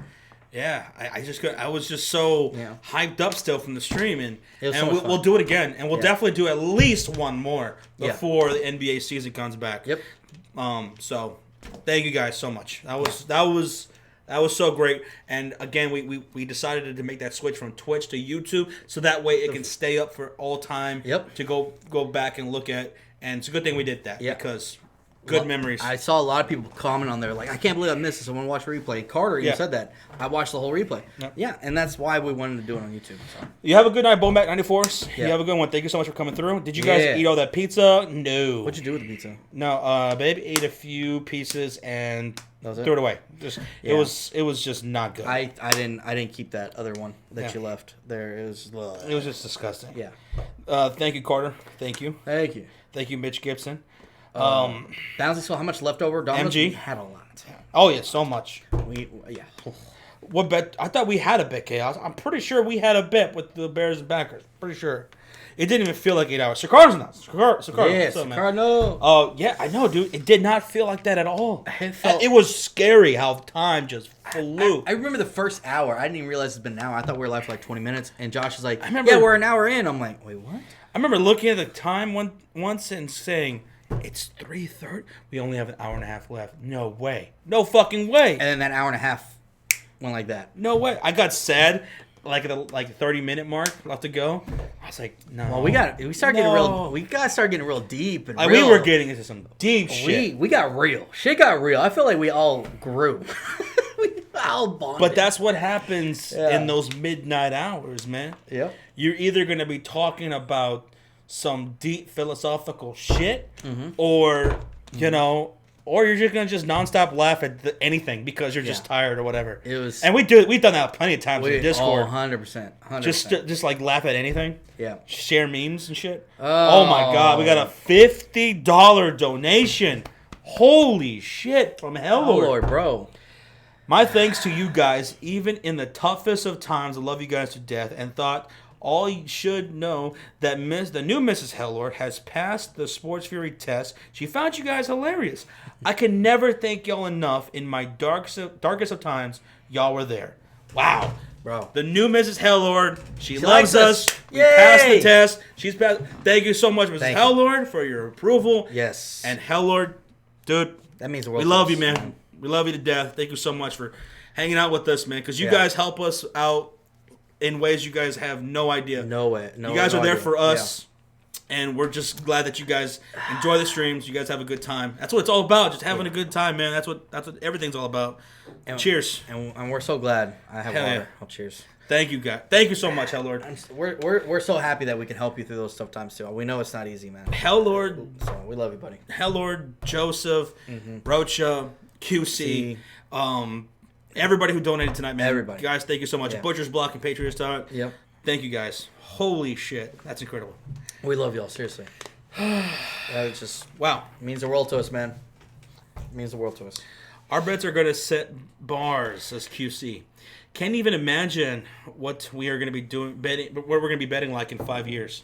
Yeah, the bet that me and QC had last year. For those who did it, for those few who didn't know, me and QC had a bet that if one of our teams swept the other, QC being a Vikings fan, then we had to make a diss track on our team. Well, QC's Vikings got swept by my Bears 2 years in a row, so he had to make that diss track. And man, that dude delivered. He went above and beyond. If you haven't gone to the QC's channel, he's in the chat right now. Mm-hmm. If you haven't gone there and go watch that video, go watch that video. It's hilarious. It's hilarious. You'll watch it 5 times at least. Yeah. It's fucking amazing. He killed it. We were like, man, this shit deserves to go viral. All the Vikings players and the Bears players all need to watch this. It's so funny. Yeah. He nailed it. It's just, he put together a music video and it was just perfect. It was just perfect. Yep. Yeah, Bouncy Soul, he was asking about the Ouija board. Yeah, the Ouija board, nothing happened. Nothing. We gave it a shot. Nothing happened. You know, they didn't want to talk to us. But if Josh, you're asked, then the craziest things happen. Like Craig was flying in the air, his head was spinning and throwing up everywhere. Yeah. The lights were flickering. Yeah. Isaiah was speaking normally. He was able to form sentences. Yeah, it was crazy. That were legible. Holy shit, we could actually read it without fucking shaking our heads. Or smacking our heads. Footballer 503 with $1. Thank you so much for the $1, brother. Footballer. Kenny says some sort of foreign hieroglyphic that I cannot imagine. Bro, we speak English here in this chat. English. I don't know what that is. Ouija boards are fake. I don't know. That's what I'm going to try to find out. Not looking good. Thank you, Hellord, again. Thank you so much, man. Tip of the hat to you. We love you, man. Seriously. Sir Carter says, talking about the NBA, the Raptors have been in Florida a week already, prepping for the relaunch. They've already been down in the bubble for a week. That's fantastic. That's good for them. That's really good. Now, are they in the bubble yet? Are they already in the hotels? Because I thought they were still arranging all that. I mean, if you're going down to Orlando, I mean, better be. You better be fucking quarantining yourself, and they have to be. That's actually smart. Damn, that's really good. I don't know if any other NBA team is already there, but that's really good on that. Yeah, that's really good. Because they have about a month between now and the start of the season, and they're already down there, and they're already cohesive as a unit. Mm-hmm. They're working together. They're planning. They're preparing. Practicing at those basketball courts. That's good. The Ouija board did crazy unbelievable shit, like make one person believe Mitchell Trubisky is a competent quarterback. I don't know who said that. But that's crazy shit. Yeah. John says, have you guys seen the movie Ouija? No. I never watched that movie. Oh, my girlfriend watched that, and I was like... Did you watch it with her? Or hand me those. What, the headphones? Yeah. She was like, I'm about to watch Ouija. Well, you want to watch it with me? And I was like, nope. I'm going to go watch YouTube videos. Roach is live. Fuck! I'll just watch TikTok then. Fuck it. That's what I did. That movie looked like hot garbage. I refuse to watch that movie. Like, that looks so stupid. What if you guys get possessed by a demon? Good! I want it to happen. Especially if it doesn't happen to me. It happens to somebody else. I don't want it to happen to me. That's why I want to do a Ouija board with Rocha. Jesus. Because I want to be really aggressive with it. And Let him get possessed? I would love it if someone... I'm even willing to get possessed. I think that would make for great content. And even if I got possessed, I could at least experience that for myself. Like, dude, you need to hear what I got to say because this shit was crazy. All right? Mm-hmm. It happened to me personally. So I wouldn't even be against it. I want there to be a demon possession. I want to know what's going on. What if you get possessed and you kill someone? Or you kill yourself? It's not me. That wasn't me that did it. It was a demon. What if you die? Huh? Well, then hopefully an angel will take me to heaven, like at the end of the exorcism of Emily Rose. Remember that movie? Yeah, I remember that movie. Like, I think what was it, the Virgin Mary? She's like, here, take my hand. And they went to heaven. Is that what happened at the end of that? I think so. I don't remember. That movie was crazy, by the way. That was pretty freaky. Exorcism, Emily Rose. I think that was better done than The Exorcist. Yes. As far as doing exorcisms in movies. Yes. That was crazy. And didn't they play like real live tapes of it? Yeah, that actress, she was really doing those distorting fucking moves with her body. Oh, she was actually doing that? She was really doing all that shit. Like, oh shit. Like it wasn't like CGI or anything. When she was doing some of that stuff in the barn and in the room, Yeah. If you haven't watched The Exorcism of Emily Rose, watch it. Watch it with the lights off. That shit's crazy. It's pretty good. It's a great movie. I love that movie. It gave me goosebumps. Well, I'm glad you're having a good time, Bobby. I'm glad you guys are having a really Yeah. good time. Thank you guys so much. We appreciate it, guys. Seriously. Yeah, that movie wasn't. Yeah, definitely. The QC says Constantine when he's about to go to heaven, but Satan makes him live. Yeah, when he's flipping off Satan. Constantine, that movie was pretty good. I like Keanu Reeves in that movie. That was funny. Josh Jr. says he's getting a dirt bike really soon. Oh, God. Boy, you better be careful. Please be careful. Please. Wear the shin guards, elbow pads, wear the helmet. Mm-hmm. Because we know how hyped up you can get. Oh, yeah. Man, I'm gonna jump this 80-foot cliff. Better stay stay focused. Okay? If you find an 80-foot cliff in Illinois, let me know. Don't crash and break a bone. But yeah. Bounce Soul says Drag Me to Hell had a good ending. I never watched Drag Me to Hell. I did not like that movie. Really? I thought it was so... It looked kind of dumb. I thought it was so vastly cheesy. So, yeah, with horror movies, I'm very skeptical. Because the simple fact, a lot of them will just have jump scares. They won't really be scary. I like scary movies that give me chills. Like, don't worry, the jump scares are good. But I want ones that just give me chills. Like, oh my God, I can't believe that fucking happened. Or like, this scenario. Like the fucking Conjuring and the Conjuring 2 gave me chills. Oh, Conjuring 2 with a fucking nun. Like, every time I saw the nun, it just gave me chills. Like, I don't know why. Isaiah, I did not know any of that. That's crazy. T-Web says, I need to watch Gremlins. Gremlins is one of the greatest movies of all time. I love the Gremlins. Oh, my God. All the way through. I've watched bits and pieces. It came out in the year of our Lord, the greatest year of all time, 1984. The year Jordan was drafted, the year LeBron James was born, the year that Ghostbusters came out, the year Gremlins came out, and the year this guy right here was born. But Gremlins, watch it. If you guys haven't watched it with Gizmo, oh my God, it's a fucking classic. Check it out. Famous Nick wants to know what's some of our favorite movies. My favorite movie of all time is Pulp Fiction. What's your favorite movie of all time? Godfather 2. Godfather 2 is one of my favorite movies as well. My second favorite movie, though, it's a very close second. I just watched it this past week. You know, me and my girlfriend were watching it on Juneteenth. We were watching it. What movie? Glory. Glory is my second favorite movie of all time. If you guys haven't watched Glory, I haven't seen it. Go watch it. It's a true story about the 54th Massachusetts Regiment in the American Army in the Civil War. It was the first all-black regiment. And this movie is fantastic. It's a perfect movie with a perfect soundtrack to it. It stars Matthew Broderick as Robert Shaw, who was the leader of the Massachusetts. It stars Morgan Freeman. It stars Denzel Washington. And in my opinion, this is the best movie Denzel Washington ever did. It's the best movie Morgan Freeman was ever in. And it was the best movie Matthew Broderick was ever in. This movie, I've been watching this my whole life, right? And I don't think there's been a single time where I watched this movie and it didn't just move me to tears. Like, it's that fucking good. It's a masterpiece of a movie. If you haven't watched it, watch Glory. And if you haven't watched Pulp Fiction... Pulp Fiction is definitely top. Pulp Fiction, get on it. Pulp Fiction is definitely top. But it's hard for me to just say one is my favorite. I really have to go off genres. You ask me a genre and you ask me my favorite because it's hard to compare certain movies to other type of movies when it's a completely different genre. To me personally, it's tough for me. You know? Because they hit you differently, you know? Is it on Netflix? No, Glory is not on Netflix. Nah. I had to get it on Amazon Prime. I think it was like $2.99 rental. Don't fall now. Wouldn't that be just embarrassing? But I couldn't imagine. I think Glory was like $2.99 to rent. Go rent that. It's worth it. It's worth your $3. Definitely. It's fantastic movie. Glory is one of my favorite movies of all time. Engravens is in here. What's up, Engravens? How you doing, man? Oh, bro. Engraven Vids. Hell yeah. Shout out to you, y'all show some love to Engravens. Yeah. If you haven't checked out his channel, go do so, guys. Definitely awesome, dude. Caitlin says, I love Morgan Freeman. And someone said the same thing about Denzel Washington. In my opinion, their two best movies are the movie Glory. But I don't know, man. Denzel Washington and Training Day. Great. Oh, it's one of my favorite movies. Great. Phenomenal. But to me, the creme de la creme is his role in Glory. I can't really say. Oh, my God. Ghost Skills, my favorite movie is Dark Knight. Dark Knight is definitely one of the top comic book movies of all time.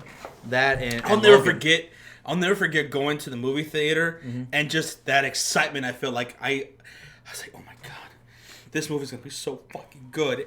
Like there was so much hype to it. Yep.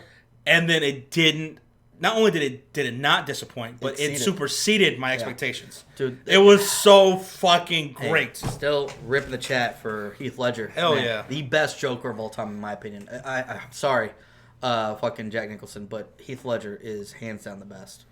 Oh, great. Ayo, Josh, says Isaiah.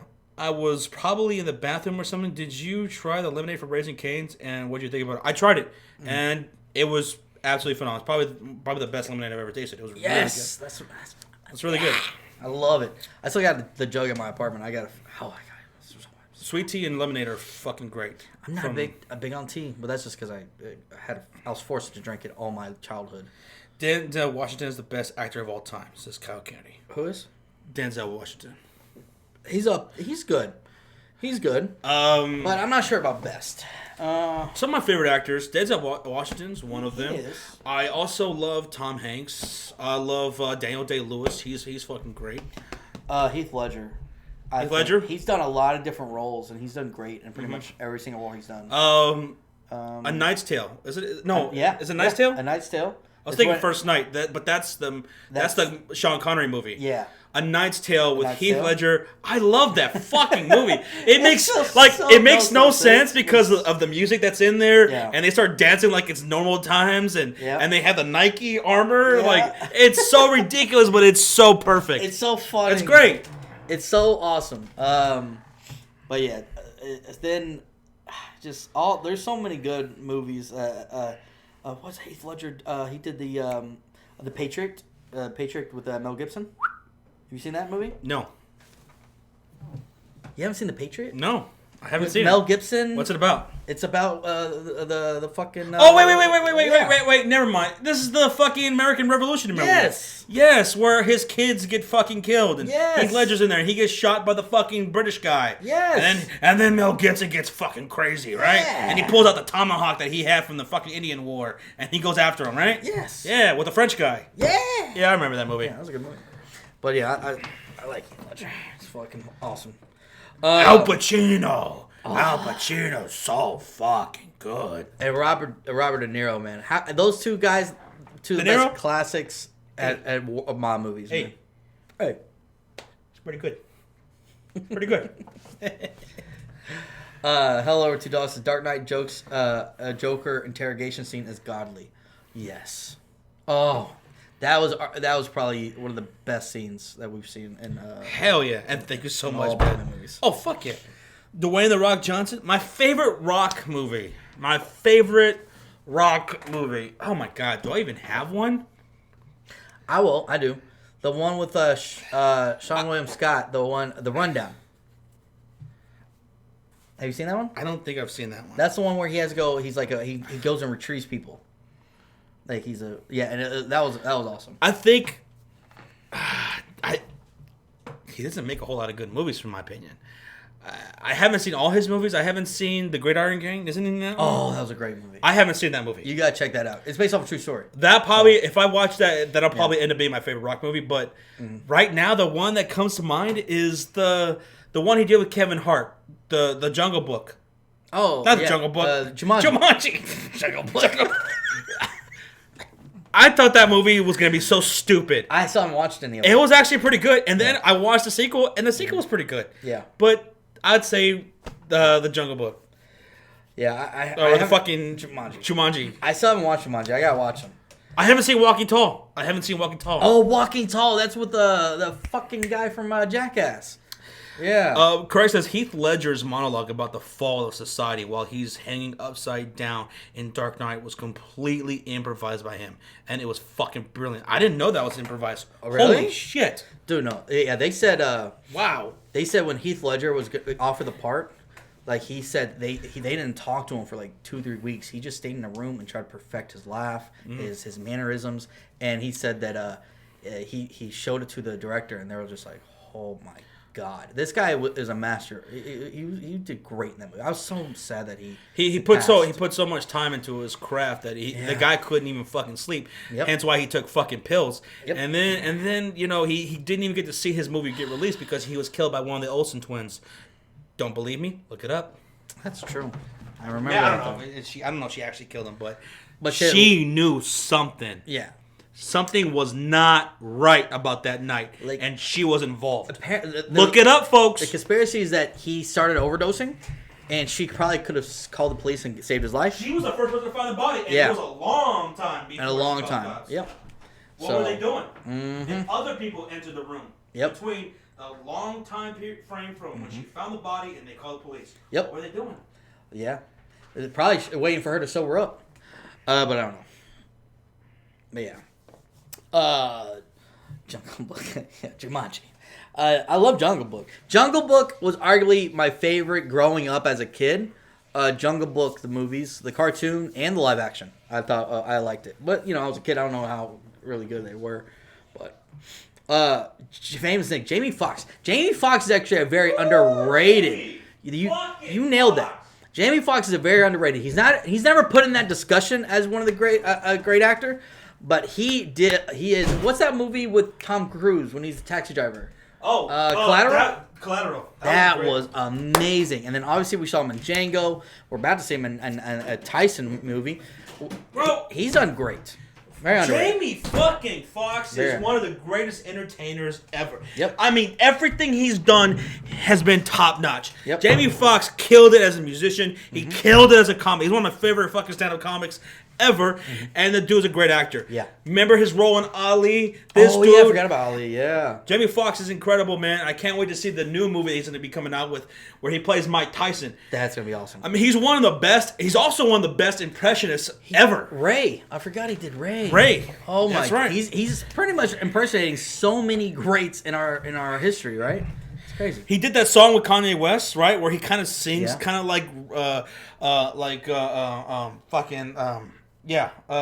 damn it, Ray. Who?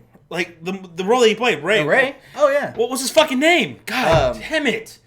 Oh, you're talking about that character? No, the guy, the singer. He plays? Ray Charles. Ray Charles, yeah. Yeah. A lot of people thought that he had Ray Charles, that Kanye West had Ray Charles in that fucking track, and it was like, no, it's Jamie Foxx. Yeah. Oh, and him playing in Law Abiding Citizen. Have you seen that movie? Law Abiding Citizen. This is with Gerald Butler. I don't like Gerald Butler at all. He's awful. If I see a movie with Gerald Butler, for the most part, I'm like, pass. Honestly? Except 300.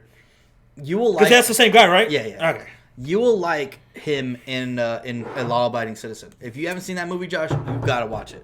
Jamie Foxx in it. It's him and Jamie Foxx going at it. It's fucking awesome. You'll like it. We got a $5 donation from Arturo. Says, best Heath Ledger Joker quote. Nobody panics when things go according to plan. Even if the plan is horrifying. Yeah. No, honestly, that movie was so accurate about shit. The things he said were so accurate about even today's society. Thank you, Arturo. Thank you, buddy. Great Gerald Butler movies will suck, dude. I cannot stand that fucking dude. There's been a few movies he he's is okay. Awful. What's that one movie with him and I don't remember, but he did another movie that was decent. But no, honestly, you will like Law Abiding Citizen, Josh. I'm telling you, you'll fucking love that movie. Justin Timberlake is a great actor. Says goes good. I don't know about great actor, but you know what was a good Justin Timberlake movie? The one where he's in this movie where, where like everything is about time. Oh yeah. What's In that? Time. In Time. I watched it just the other day. That's a really good movie. I like that movie. That's a really good movie. In Time. Yeah. Fuck, that's crazy. Imagine if we had something like that.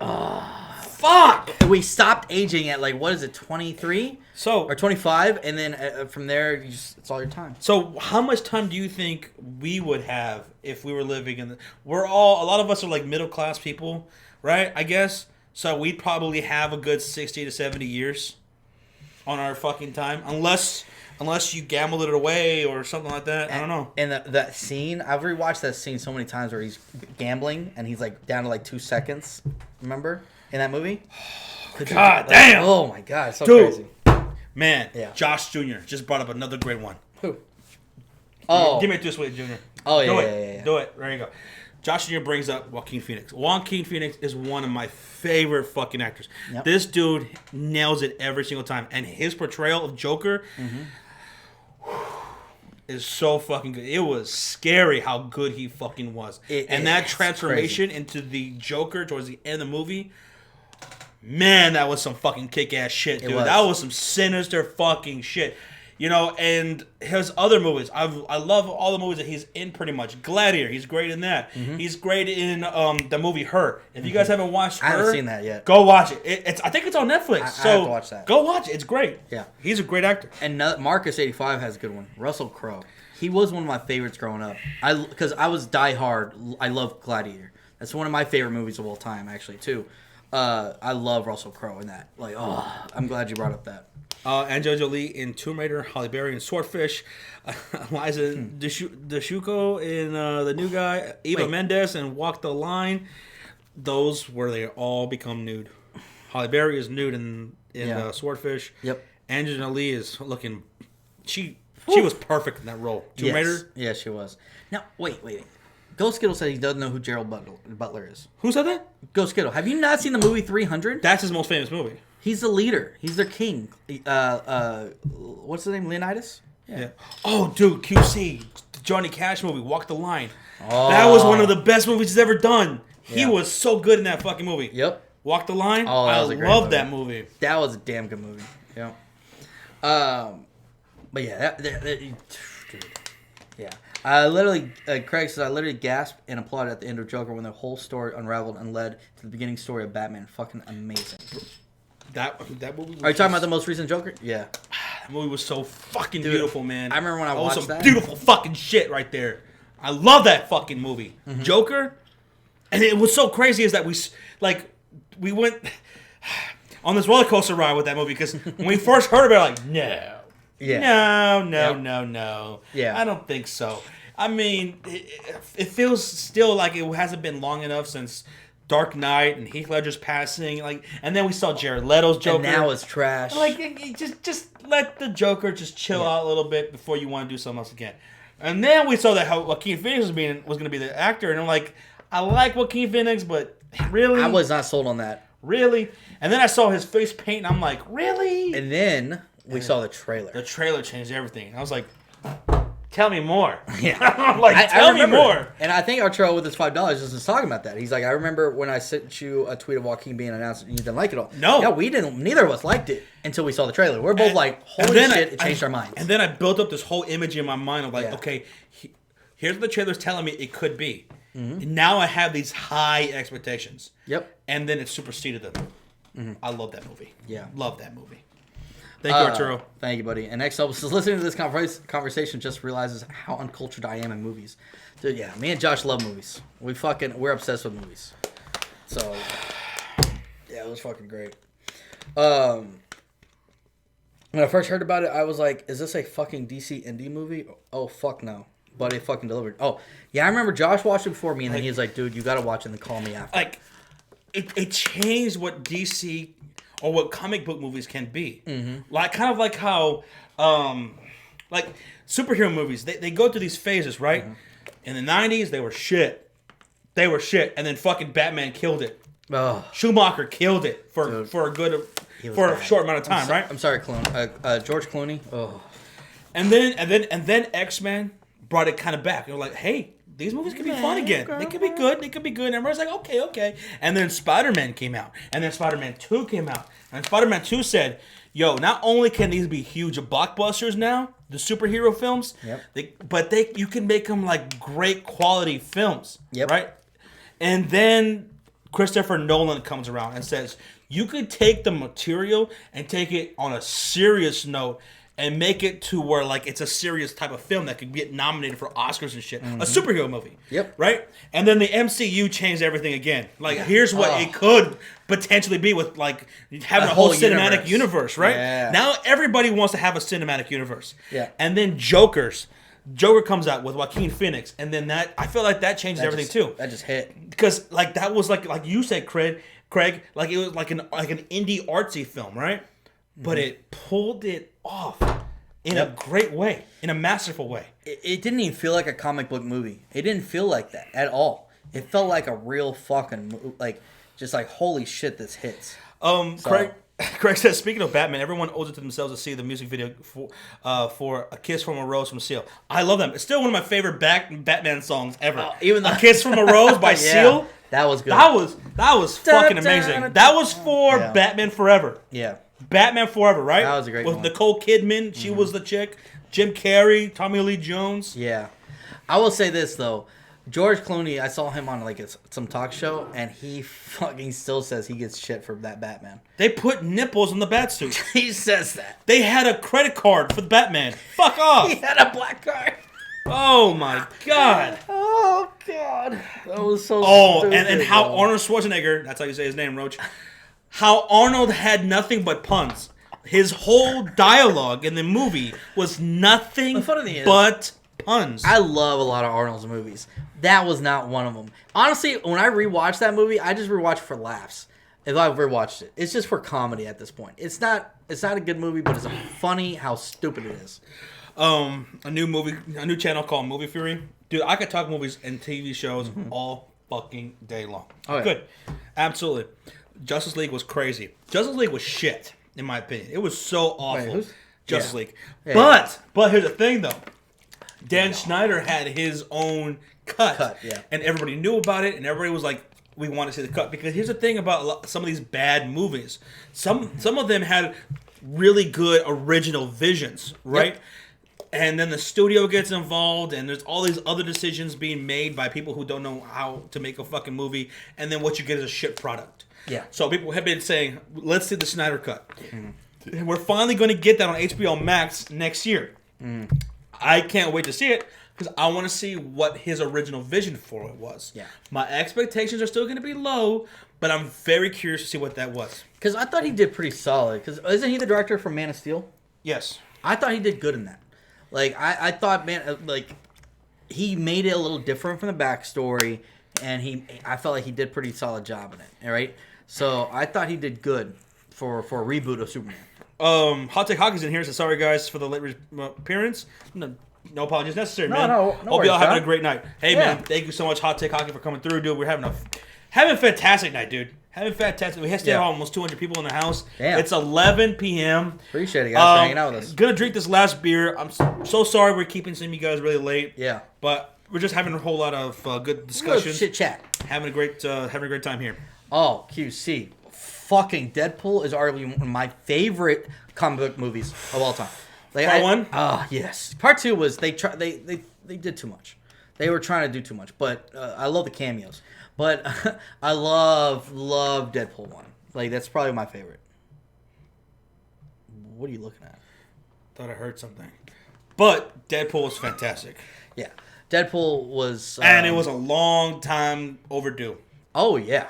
And Ryan Reynolds is I love that Ryan Reynolds played that role. And that's actually him in the suit. Like, that's him. It's not CGI. Yeah. Like, he wears a suit. So I like that, too. Craig says, Batman vs. Superman damn near murdered me. Being a comic book fan and sitting in the theater when Affleck says, Martha, why'd you say that name?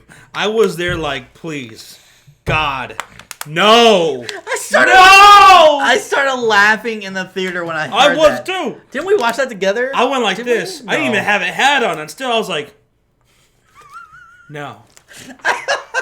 No, they didn't.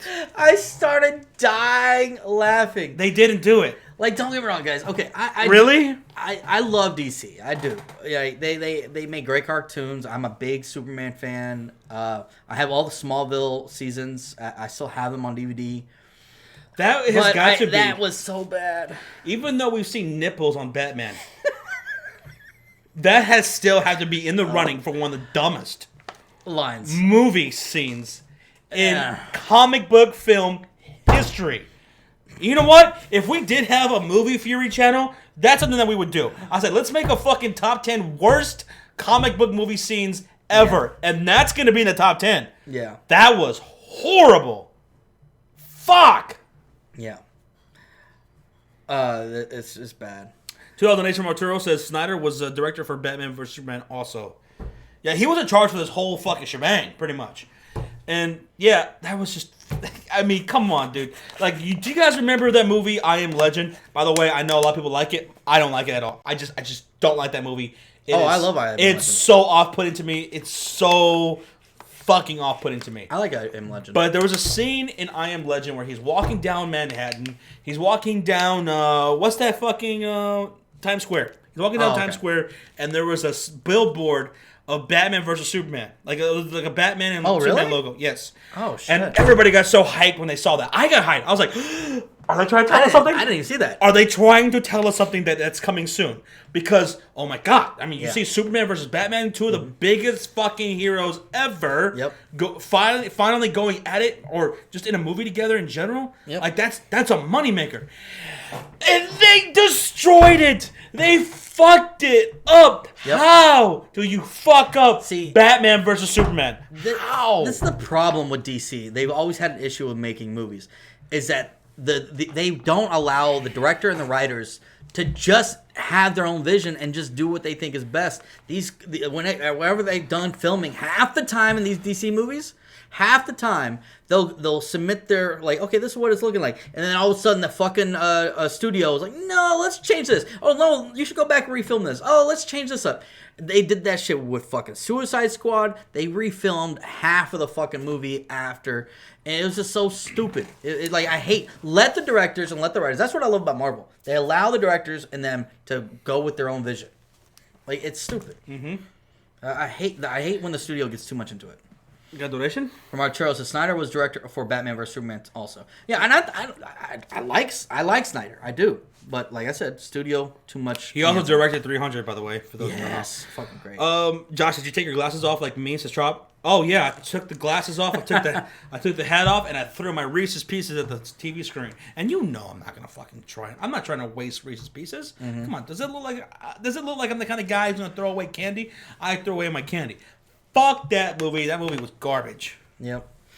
Oh, Caitlin says Zombieland 1 is the best. Zombieland 1. And Zombieland 2 was pretty good. Yeah, it was surprisingly pretty good. But yeah, Zombieland, I love it. I have that movie at home. I loved it. It was fantastic. It's in my box of movies. Like, I love. You know what Rocha said? Rocha said probably the worst thing on this stream so far. He said that he doesn't care for superhero movies. He doesn't care for DC. Just never doesn't care for it. How? How do you not care? How do you not care for DC? His best friend says the same thing. Oh my God. King PJ. PJ doesn't. PJ said he's never really watched any of the movies. Maybe he's watched a few, but he doesn't care. Maybe it's in the water supply where they live that just makes you not like cool things. Yeah. Like, how do you not like superhero films? It's awesome. How? It's crazy. It's awesome. Do you guys like Logan? Not only do I like Logan, great. but I think Logan is one of the top fucking tier superhero films ever made. I walked in that theater going, that was beautiful. Yeah. That was fucking beautiful. It honestly, that was great. Probably one of the greatest send-offs to a character. God damn, that was great. Like, because we all knew that was going to be the last film with Hugh Jackman as Wolverine, and that was the best way to send him off. Like, it was the best way. World War Z, didn't care for that movie at all. I thought that movie was wah wah. Honestly, it had potential, but it just was like, I don't know. It just was. They tried to be kind of a little bit too like, I don't know. I don't even know how to describe it.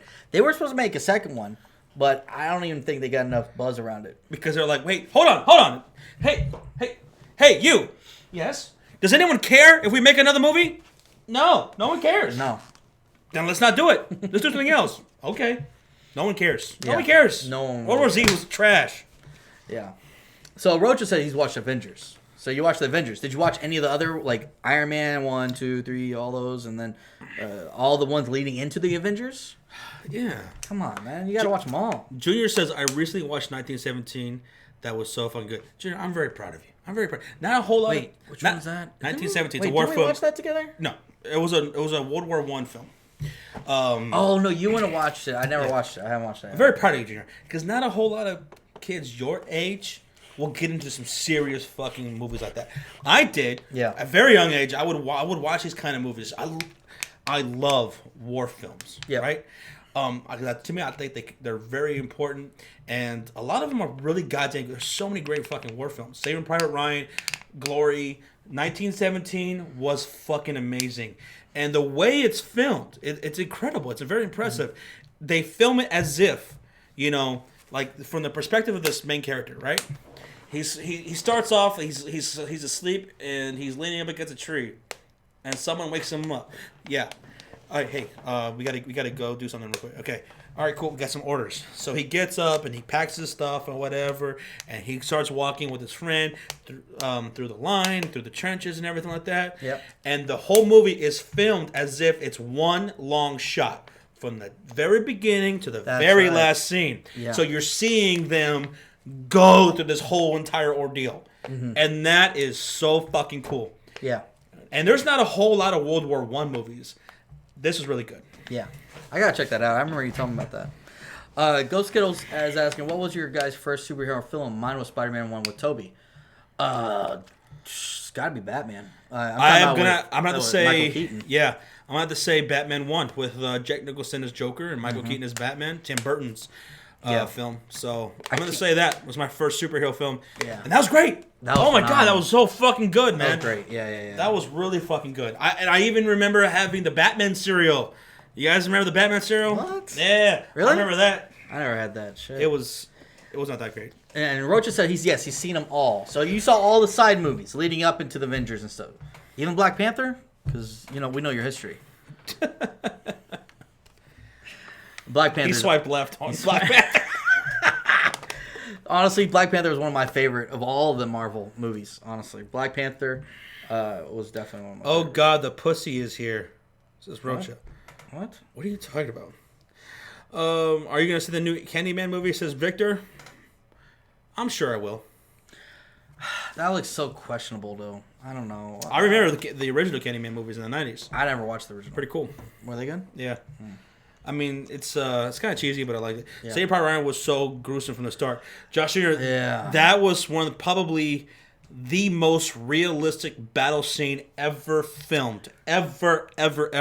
I remember back in 1998 when that was released, I remember watching on the news, and I remember experiencing this for myself. I remember as a young I was about your age, Junior. I was exactly your age. I was 13 years old, bro. And I remember going to go see this with my mom, my sister, and my aunts and uncles, because my mom's side of the family is a military family, right?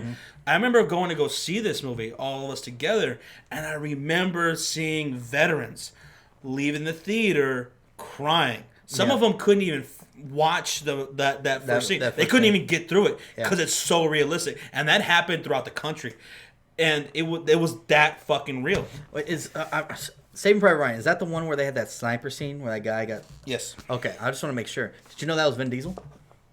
No, yeah, I remember. Okay. Yeah, Vin Diesel's in it. I had no idea that was him until years later. Comparzo, that's his name. Yeah, I had no idea because I hadn't seen that movie in forever, but I remember someone said that he was in Saving Private Ryan. I was like, what we're seeing? They're like, the sniper scene. Comparzo like, from Brooklyn. I had no fucking clue that was him. Did you say that was one of his first movies? Victor wants to know, did I say the Midway movie? Bro. War movies is where it's Josh at. I have seen Midway, yes. Okay, let me break this down.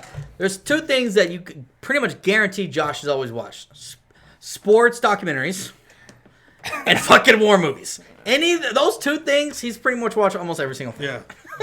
What was the war movie that we watched recently? Did we go watch the movie about the one where the Nazis cornered the British Army on that beach, and they had to escape across the canal or whatever? No. We watched that one. The most recent one we watched was the one, the guy that played Spider-Man, Andrew Garfield. He wouldn't pick up a gun. He wouldn't pick up a gun. Yeah. I think that was the last one we watched. It was right before we went to Tennessee too. Mm-hmm. Remember? And they had like a little like a video of it. Too. Dunkirk, yes, Dunkirk. That's it. That's the one. That's what I was just talking about. That I thought I saw with Sean. I don't think Dunkirk was amazing. For those who don't know, Dunkirk was a fucking pivotal moment in World War II. All right. So basically, the Nazis were doing a blitzkrieg. Oh, by the way, I'm a huge history buff. The Nazis were doing a fucking blitzkrieg, right? Across France. And no one thought that they were able to fucking just come in there and just take over France like that. Because France had a fucking pretty damn good army. Big army, right? Yeah. And they did. And they fucking were able to take the fucking British soldiers and just kind of like they were like in this angle, right? Mm-hmm. Where they were just kind of like backing them up against the fucking shore, right? And they got all the way down to Dunkirk. Mm-hmm. The Nazi army is completely surrounding a lot of the British army. And they even fucking started throwing flyers at the British army, like with plans, throwing these fucking flyers, and they pick them up, and they would say, here's where you're at, here's where our army's at, all surrounding you. So just give up, or you're going to die. God damn. Imagine being in that position. You're backed up into a beach, fucked. and the Nazis are all around you, and they're just waiting to my pounce. But Hitler fucked up. He didn't allow them to fucking just close in on them and destroy they would have ended the British army right there and then. Oh my God. So they're stuck at the beach, right? Yep. And then Churchill fucking makes this speech, and there were a lot of British citizens who took their own personal boats, and they went from England across to where Dunkirk was, and they picked up the army soldiers, and where they were taking them back across to England. Oh shit. And they were being shot at by fucking Nazi planes and stuff like that. Oh my And there wasn't too much air support from the British Army either. So it was insane. If you haven't crazy. watched Dunkirk, go watch it. I gotta watch that. That sounds good. Tropical Mayhem wants to know if I watched Fury. Bro, yes, I've watched Fury with Brad Pitt, with Shia LaBeouf. That's my favorite Shia LaBeouf movie. Really? That's the best role I've ever seen him play in. It's so good. Watch Fury. Interesting. You know, hey, Fury. Watch it. I'll watch Fury. Fred says Enemy at the Gates. Enemy at the Gates. Enemy at the Gates with the Cyber versus Sniper. Yeah. So Enemy at the Gates. Enemy at the Gates is it's about Stalingrad. Yeah. The most brutal, deadliest battle in World War II. That was a great movie. Nazis and Russians, crazy motherfuckers, trying to kill each other to the last man, and they're all stuck in Stalingrad. And the Russians had a superb sniper, but so did the Nazis. And these two guys are just kind of like going... They're battling it out, yeah. It stars that one British actor, Jude one? Law. Oh, Jude Law? I think so, yeah. It is such a great movie. It's great. Watch it. I haven't seen it in years.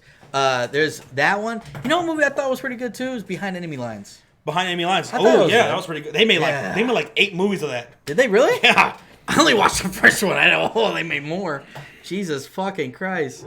Yeah, war movies can be pretty good. Lone Survivor. Didn't you finally watch that not so long ago? Oh, with Mark Wahlberg. Yeah, that was damn good. And I like that it was based off a true story. And to this day, that guy that saved him moved to the U.S. and they're great friends. That's awesome. But go see that movie Fury. Yeah. I don't know if it's on Netflix or not, but it's starring Brad Pitt, Shia LaBeouf, and it's a really great cast. Yeah. And Fury is the name of their unit. They're a tank brigade, like a tank unit, right? Yeah. And that's the name of their tank. It's really fucking good. Mm-hmm. But yeah, there's a lot of good war movies out there, man. A lot of great, man. Guys, y'all got us talking about. We could go on and on about movies. We love movies, man. But yeah, we talked for like a good hour and a half of fucking sports. I swear. And then like an hour and a half of just movies and whatever. Yeah. Yep. I love this. I love that we were able to do this, man. That's what and I like. love that you guys are into it too. Yeah. We can talk sports and we can talk other things as well. Mm-hmm. Yeah. Love you guys, man. Appreciate it, guys. Zach says Top Gun. Yep. Top Gun? Top Gun, I did like the first one. Now they're apparently doing a. I don't know if I'll see that. It's not a remake. It's a reboot. It's soft. Soft. Yeah. Well, apparently Tom Cruise is going to be in it, so Yeah. it's like a continuation, but it's like all these years later. But no, Top Gun, I loved it because I was obsessed with jets back in the day. I wanted to become a fucking pilot like that. Like if I did ever join the military, that's what I wanted to do. Dunkirk was directed by Nolan. Yes, that was a Christopher Nolan movie. Christopher Nolan always he does good. Social Network. I like that movie. Go Skittle. Have you guys seen American Sniper? Yes, Crazy Mofo. I have seen American Sniper. It's about a guy it's a real true story about American Sniper from here in Texas. Yeah, Dallas. And bit of a controversial person because like some of the things he said bothered me. In the movie, I'm just gonna flat out say he was a liar. Mm-hmm. He lied about a lot of shit. Mm-hmm. But good movie. It was too bad it wasn't true. Yeah, it was good. But it's a good movie. I just didn't like the way they portrayed a lot of even their allies. Yeah. And talk shit about them. That bothered me, especially from my dad's heritage. That fucking bothered me a lot, you know? And I talked to military guys. I was like, is this how y'all... He's like, no, we never act like that. But there are also, obviously there's people like that. There's some things I did not like about it. Extraction. What was that about, Junior? What was Extraction about? I feel like I may have watched that. Oh, Extraction. That's the new movie on Netflix. With the guy that plays Thor, Chris Hemsworth. Oh, I haven't seen that. It's pretty good. It's pretty good. It's pretty good. Night of the Scarecrows. I haven't seen that, Nathaniel. Mm-hmm. Let's see. Yes, Young Lennox, 1917, great movie. Yeah. Have you seen We Were Soldiers? Yeah. We Were Soldiers. We Were Soldiers. Is that the one that was Mel Gibson? Mel Gibson. Yeah. Okay. Dude, have you seen Rules of Engagement? You still haven't seen that, right? That's with John Krasinski. No. That's with Tommy Lee Jones and Samuel L. Jackson. Yeah. I don't think I've seen that one. Rules of Engagement. Wait, isn't that a court drama? Yes, a little bit. Okay. But yeah, it's about... So Samuel L. Jackson has this battle, and he's going to court for it, about rules of the engagement. And it's actually pretty solid. Tommy Lee Jones... That's probably one of my favorite Tommy Lee Jones movies. So... Mitch Gibson brings up Band of Brothers. That's a good movie. Damn good movie, yeah. The best war show ever. The best show about any war, Band of Brothers. If you haven't watched it, and you're welcome. If you love Saving Private Ryan, you're gonna love Band of Brothers. Mm-hmm. Oh my god, it was an HBO show. Fucking amazing. Wait, someone said Irvin said Jarhead. Wasn't Jarhead that one with they didn't actually have a battle or anything? No, there was a lot of boredom and stuff like that. Yeah. Jamie Lee Foxx, Jake Gyllenhaal was in that. I didn't like it. It was always like if I'm watching a war movie, let me see some fucking battles, man. It was just kind of boring to me. Like, I have an uncle who fought in that war, right? And what I want to see, and they kind of like touched on it a little bit in that movie, Jarhead. Mm-hmm. And my uncle doesn't really talk about it a whole lot. He doesn't like talking about it, but it was really fucked up shit. Like during the Gulf War, there was a lot of like chemicals being put out, whatever, and it affected our American soldiers and shit. And in that movie, they made them like wear like these like they made them do something where like they had to like sign a waiver or whatever, where if they were to get fucking sick or something like that, then it could fuck them up or whatever, and they had to wear these fucking gas masks and shit. Huh. But like that was a huge concern from my uncle, and like I won't get into it, but I want to see some of that stuff about the first Gulf War. Jarhead, Yeah, right. I never really liked it. Victor's asking, did you watch Tears of the Sun and Blood Diamond? I have not watched Blood Diamond because doesn't it star Leonardo DiCaprio doing a horrible Australian accent? I've never watched Blood Diamond, no, so I don't know. I think that's the movie. Yeah, Leo was in there. Leo was in that. I did watch Tears of the Sun. That's with Bruce Willis. That was damn good. What's the worst movie you have seen? The worst movie I have ever seen. Now, I've seen a lot of bad movies that I enjoyed watching because they're entertaining. Because sometimes the best comedy is a really bad film. Like The Room, which is great. Or Goblins 2 or something like that. Leprechaun. Leprechaun's pretty bad. The second one, right? But the worst movie that I've ever seen. Here are some of the worst movies I've ever seen. Skyline. We watched that together. I totally forgot the ending. It's so bad. There's nothing intriguing about it. It's not one of those. It's so bad it's good. No, it's so bad that it's just like you want to kill yourself. Skyline was like that. The Hills Have Eyes Part 2. That was the only movie to this day that I walked out on. I threw my bag of Reese's Pieces at the screen. I said, fuck this movie, out loud, in the theater, and I walked out, and I went to go see that movie with my sister and her husband at the time. Like, let's go to the movies. There was nothing to do. I'm like, let's go to the movies. All right, fine. And I took my Reese's Pieces, and I choked out of that motherfucker, and I was like, I'll wait for you guys outside. And I went outside and smoked. Skyline, I totally forgot about Skyline. I'm glad you brought that up. Another one was definitely so how about most disappointing? It's hard to say worst, but disappointing, I'll have to say, was Suicide Squad and that I don't think Josh was at this point, but I was so ready to walk out, but we had food. We ordered food, and I was waiting for that, and I was really looking forward to that. But I really so wanted to walk out of that movie so bad after the first 5 minutes. And also, that fucking Star Wars, the Skywalker one? Rise of Skywalker? Yes. No, wait. Last Jedi. No. Rise of Skywalker? Yeah. No. I think you meant Last Jedi. Last Jedi. Last Jedi. When the fucking Mary Poppins scenes happened, I was done. I was already checked out. I was like, me and Josh literally looked at each other because he was right next to me, and we looked, and then we're like, I was like, Star Wars is getting raped. We- They're raping Star Wars in front of us. They're raping it. Somebody call 911. I wanted to kill myself. I was so pissed. QC says, you guys remember that movie, The Cube? That was the one with Aaliyah, right? The Cube. Or Jennifer Lopez? The Cube. It sounds familiar. I'd probably recognize it. We got a couple donations here. Arturo says, Josh, how about Samurai Cop? Samurai Cop! One of the best, worst movies ever made. Go watch Samurai Cop. You'll laugh your ass off. I've never seen it. Oh, my God. Who's in it? Nobody we know. Okay. No, this is a low budget shit movie, but it's so bad, it's actually fucking amazing. Yeah. Yeah, okay. I'll have to check it out. Yeah, thank you so much, Arturo. $2 donation from QC. Do you guys remember the movie called Cube? Yeah. Well, no, I was reading the comment that he made earlier when he said that. Oh, gotcha. And then he made a donation. Appreciate the donation. But yeah, that's the one with Aaliyah or Jennifer Lopez, right? Yeah. I think Aaliyah. Right? Where I don't remember. I did watch it. It was so stupid. It was so stupid. Through each new room. It was so fucking retarded, man. I don't remember. I don't know. Yeah, John says, Hot Take Hawk says, Suicide Squad was a huge letdown.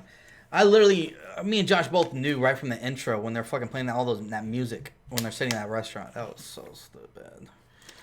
How you have a Joker movie with no Batman? There's been plenty of Joker movies without Batman.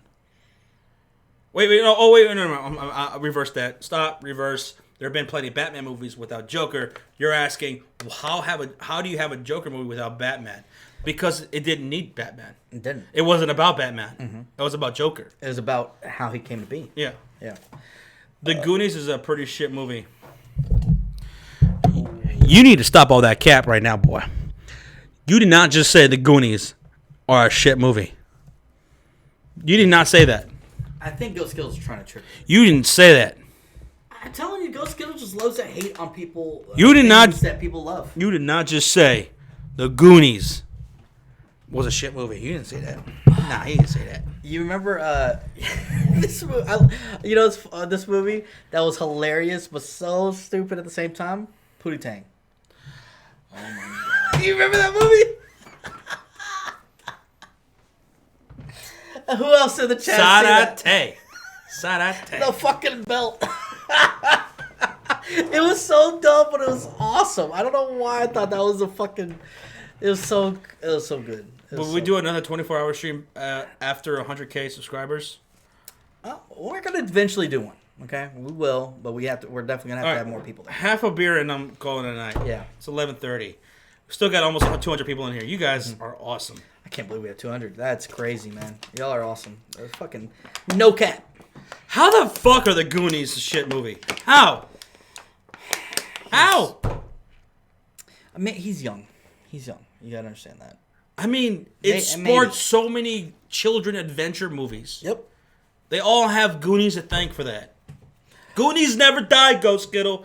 Goonies never die. Ask Bobby. Okay. He was a Goonie. All right, he said it right here. Oh, no, I'm playing. I like Okay.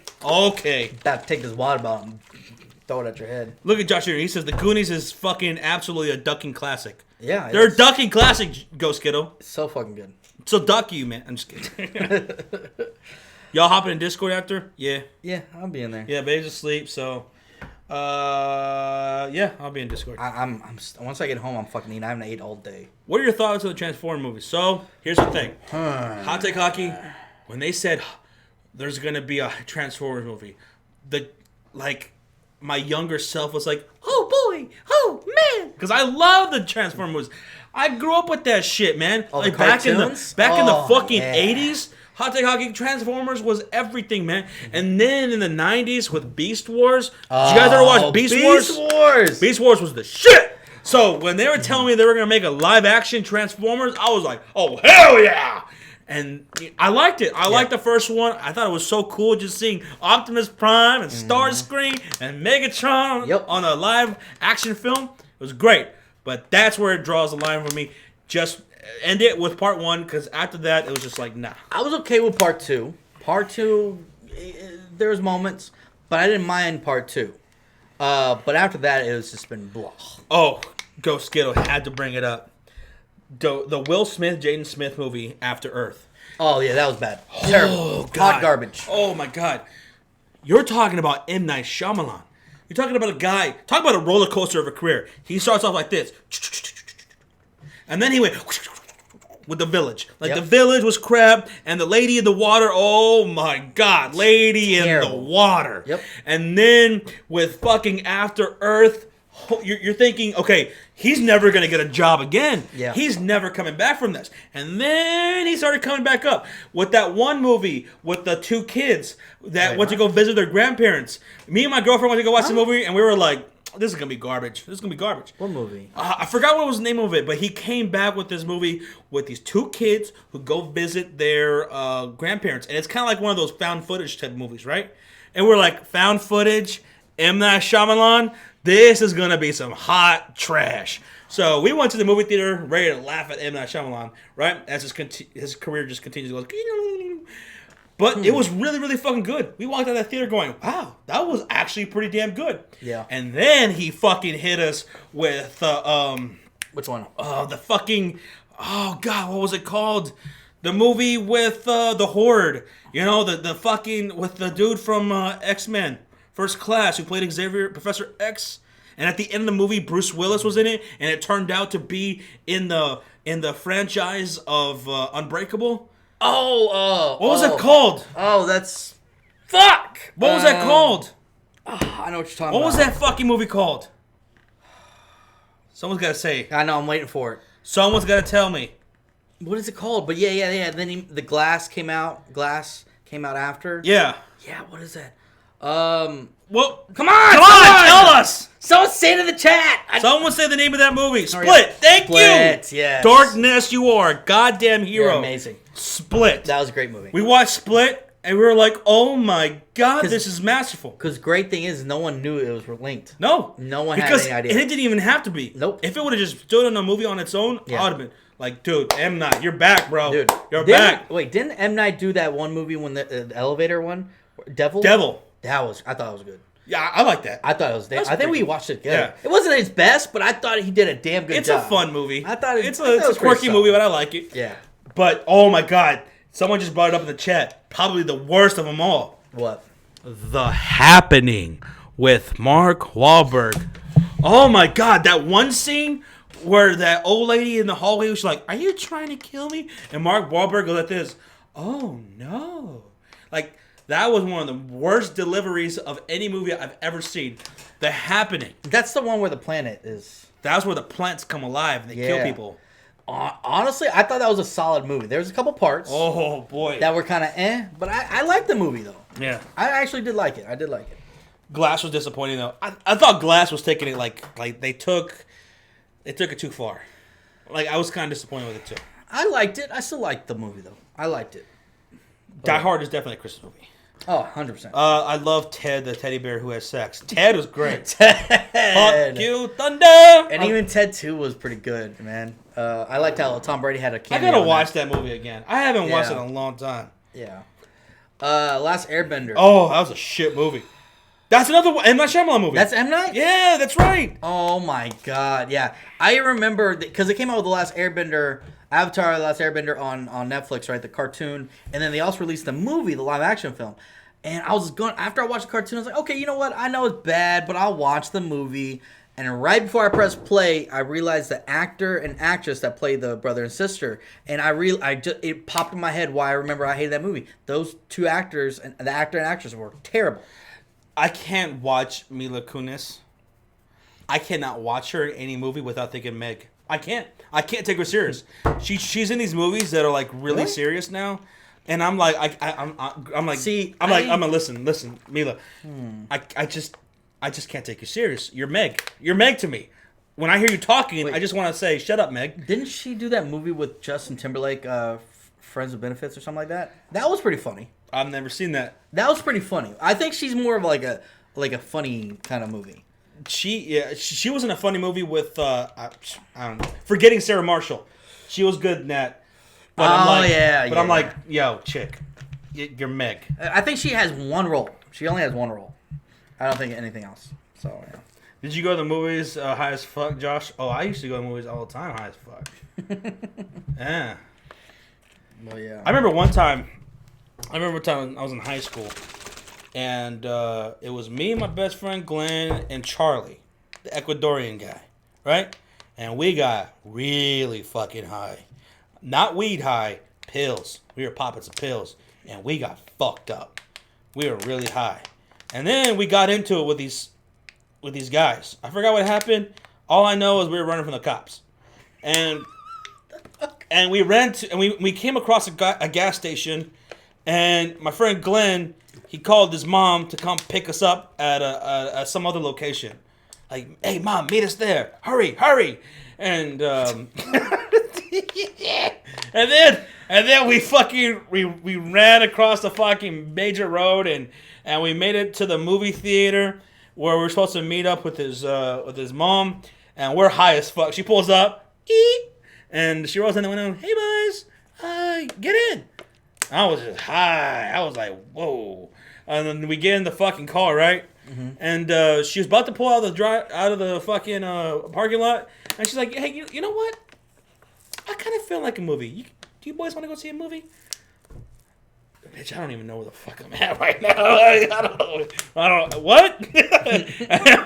And Glenn was like, yeah, okay. And the next thing I know, like literally, like in life, cut to the next scene. I'm in the movie theater and I'm watching fucking Rat Race. You guys remember Rat Race? You guys remember Rat Race? Yeah. That's perfect. I'm in a movie theater and I'm watching Rat Race, and I'm high as fuck.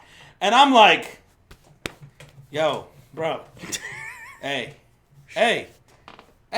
He's like, what? That's Mr. Bean, bro. That's Mr. fucking Bean. I was like, that's Mr. Bean. So the Rat Race was a comedy, man. I told her, I love Rat Race. Love it, man. Love it. Oh yeah, there's so many good movies, man, and they hit differently, you know. That's why it's so hard for me to say like, there's which ones are my favorites. It's all genre based. I think I was high when That's I saw. That's a perfect movie to be high to watch, though. Blair Witch Project. Oh, Blair Witch Project. I remember I watched that shit. I remember I was watching that shit at my mom's, right? When I'd go there for the weekends and stuff. And when I was younger, and the whole apartment, she lived in an apartment at the time, was completely dark. And my sister was on one couch, I was on one, and my mom and stepdad were on theirs. And we're just chilling, watching it, completely dead quiet. And the people upstairs were moving. And we didn't know that. Or not something, but they dropped something, like a bowling ball, and it fucking boom. And my sister jumped 20 feet in the air, I swear to God. And it was hilarious. It scared the fuck out of all of us. Jesus. Imagine watching that movie and then something like that dropping above you. Oh. Donnie Darko with Jake Gyllenhaal. Good movie. Very good movie. Donnie Darko. I think I've seen it. Favorite comedy movie of all time? Damn. Happy Gilmore, Billy Madison. The funny thing is, Adam Sandler's probably one of my favorite comedies. I'm probably going to go with maybe a Farley Brothers movie. So I'm probably going to go with Something About Mary. There's Something About Mary. Oh, that's pretty nice. Dumb and Dumber. I remember going to go watch it in the theater, Something About Mary. Yeah. And I remember just laughing so fucking hard. Mm-hmm. That was, like, to me, the funniest movie in the world when that came out. Man, when he got his dick and balls stuck in the zipper. Oh my god! Oh my god! And the chick's brother was like freaking beans. Oh my god, I was dying. But yeah, I'd have to say Jesus. Mine's Happy Gilmore. Mine's Happy Gilmore, Billy Madison, and I did like what's that fucking movie? 31st Dates or whatever with Drew Barrymore, and then, I thought that was funny too. Kingpin's a great movie. I think that's a Farley Brothers movie as well. You know what's one movie that you could only watch once and you don't ever want to watch it again? What? It's a one-time deal. It's a really good movie, but it's a one-time deal. You only watch it once and you never watch it again. And after you watch it, you take a shower and you start like what the fuck did I just watch? What are you talking about? Requiem for a Dream. I don't think I've seen it. Watch that movie. It's really good, but it's super fucked up. You watch that movie, you're like, wow, that was good, but I gotta take a shower after this, and I'm never gonna watch that movie again. Mm-hmm. It's crazy. Yeah. It's crazy. Mm-hmm.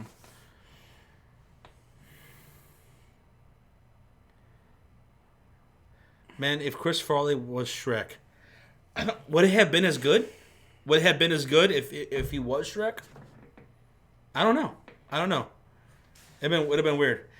Okay, Isaiah wants to know, is Superbad, y'all sleeping on Superbad? Oh my God. No. Superbad's good. I like Superbad. It was hilarious. It was fucking... I thought it was hilarious. Yeah. Have you seen Why Him with James Franco? I never knew that movie existed. What movie? Have you seen him? Or Why Him? Oh, I have no idea. Oh, 50 First Dates. Yeah, thank you. That's what it was. But yeah, watch Requiem for a Dream. I have to check it out. I've never even heard of it, actually. It's a movie that's basically about addiction. Gotcha. Right? Mm-hmm. Watch it. It's fucking crazy. I'll check it out. Harold and Kumar. Oh my God, I totally forgot about that Kyle Kinane. Dude, that movie caught me off guard. Harold and Kumar go to White Castle? I remember watching that movie going, Harold and Kumar go White. What the fuck is this? I remember thinking, wait, what? Yeah. What? And I watched it and I loved it. There was two movies that did to me that year. This is, I think, because I'm pretty sure that was 2004. Mm-hmm. Harold and Kumar came out that year, and also Napoleon Dynamite. Oh my! Napoleon Dynamite was. Oh my God! Both those movies are good. Napoleon Dynamite fucking had me rolling, man. Yeah, it's classic, man. The Human Centipede. I've never watched that. I never will. It looks so stupid. Okay, finally gonna finish this beer. Fuck. Dude, I gotta get home and get some food in me, man.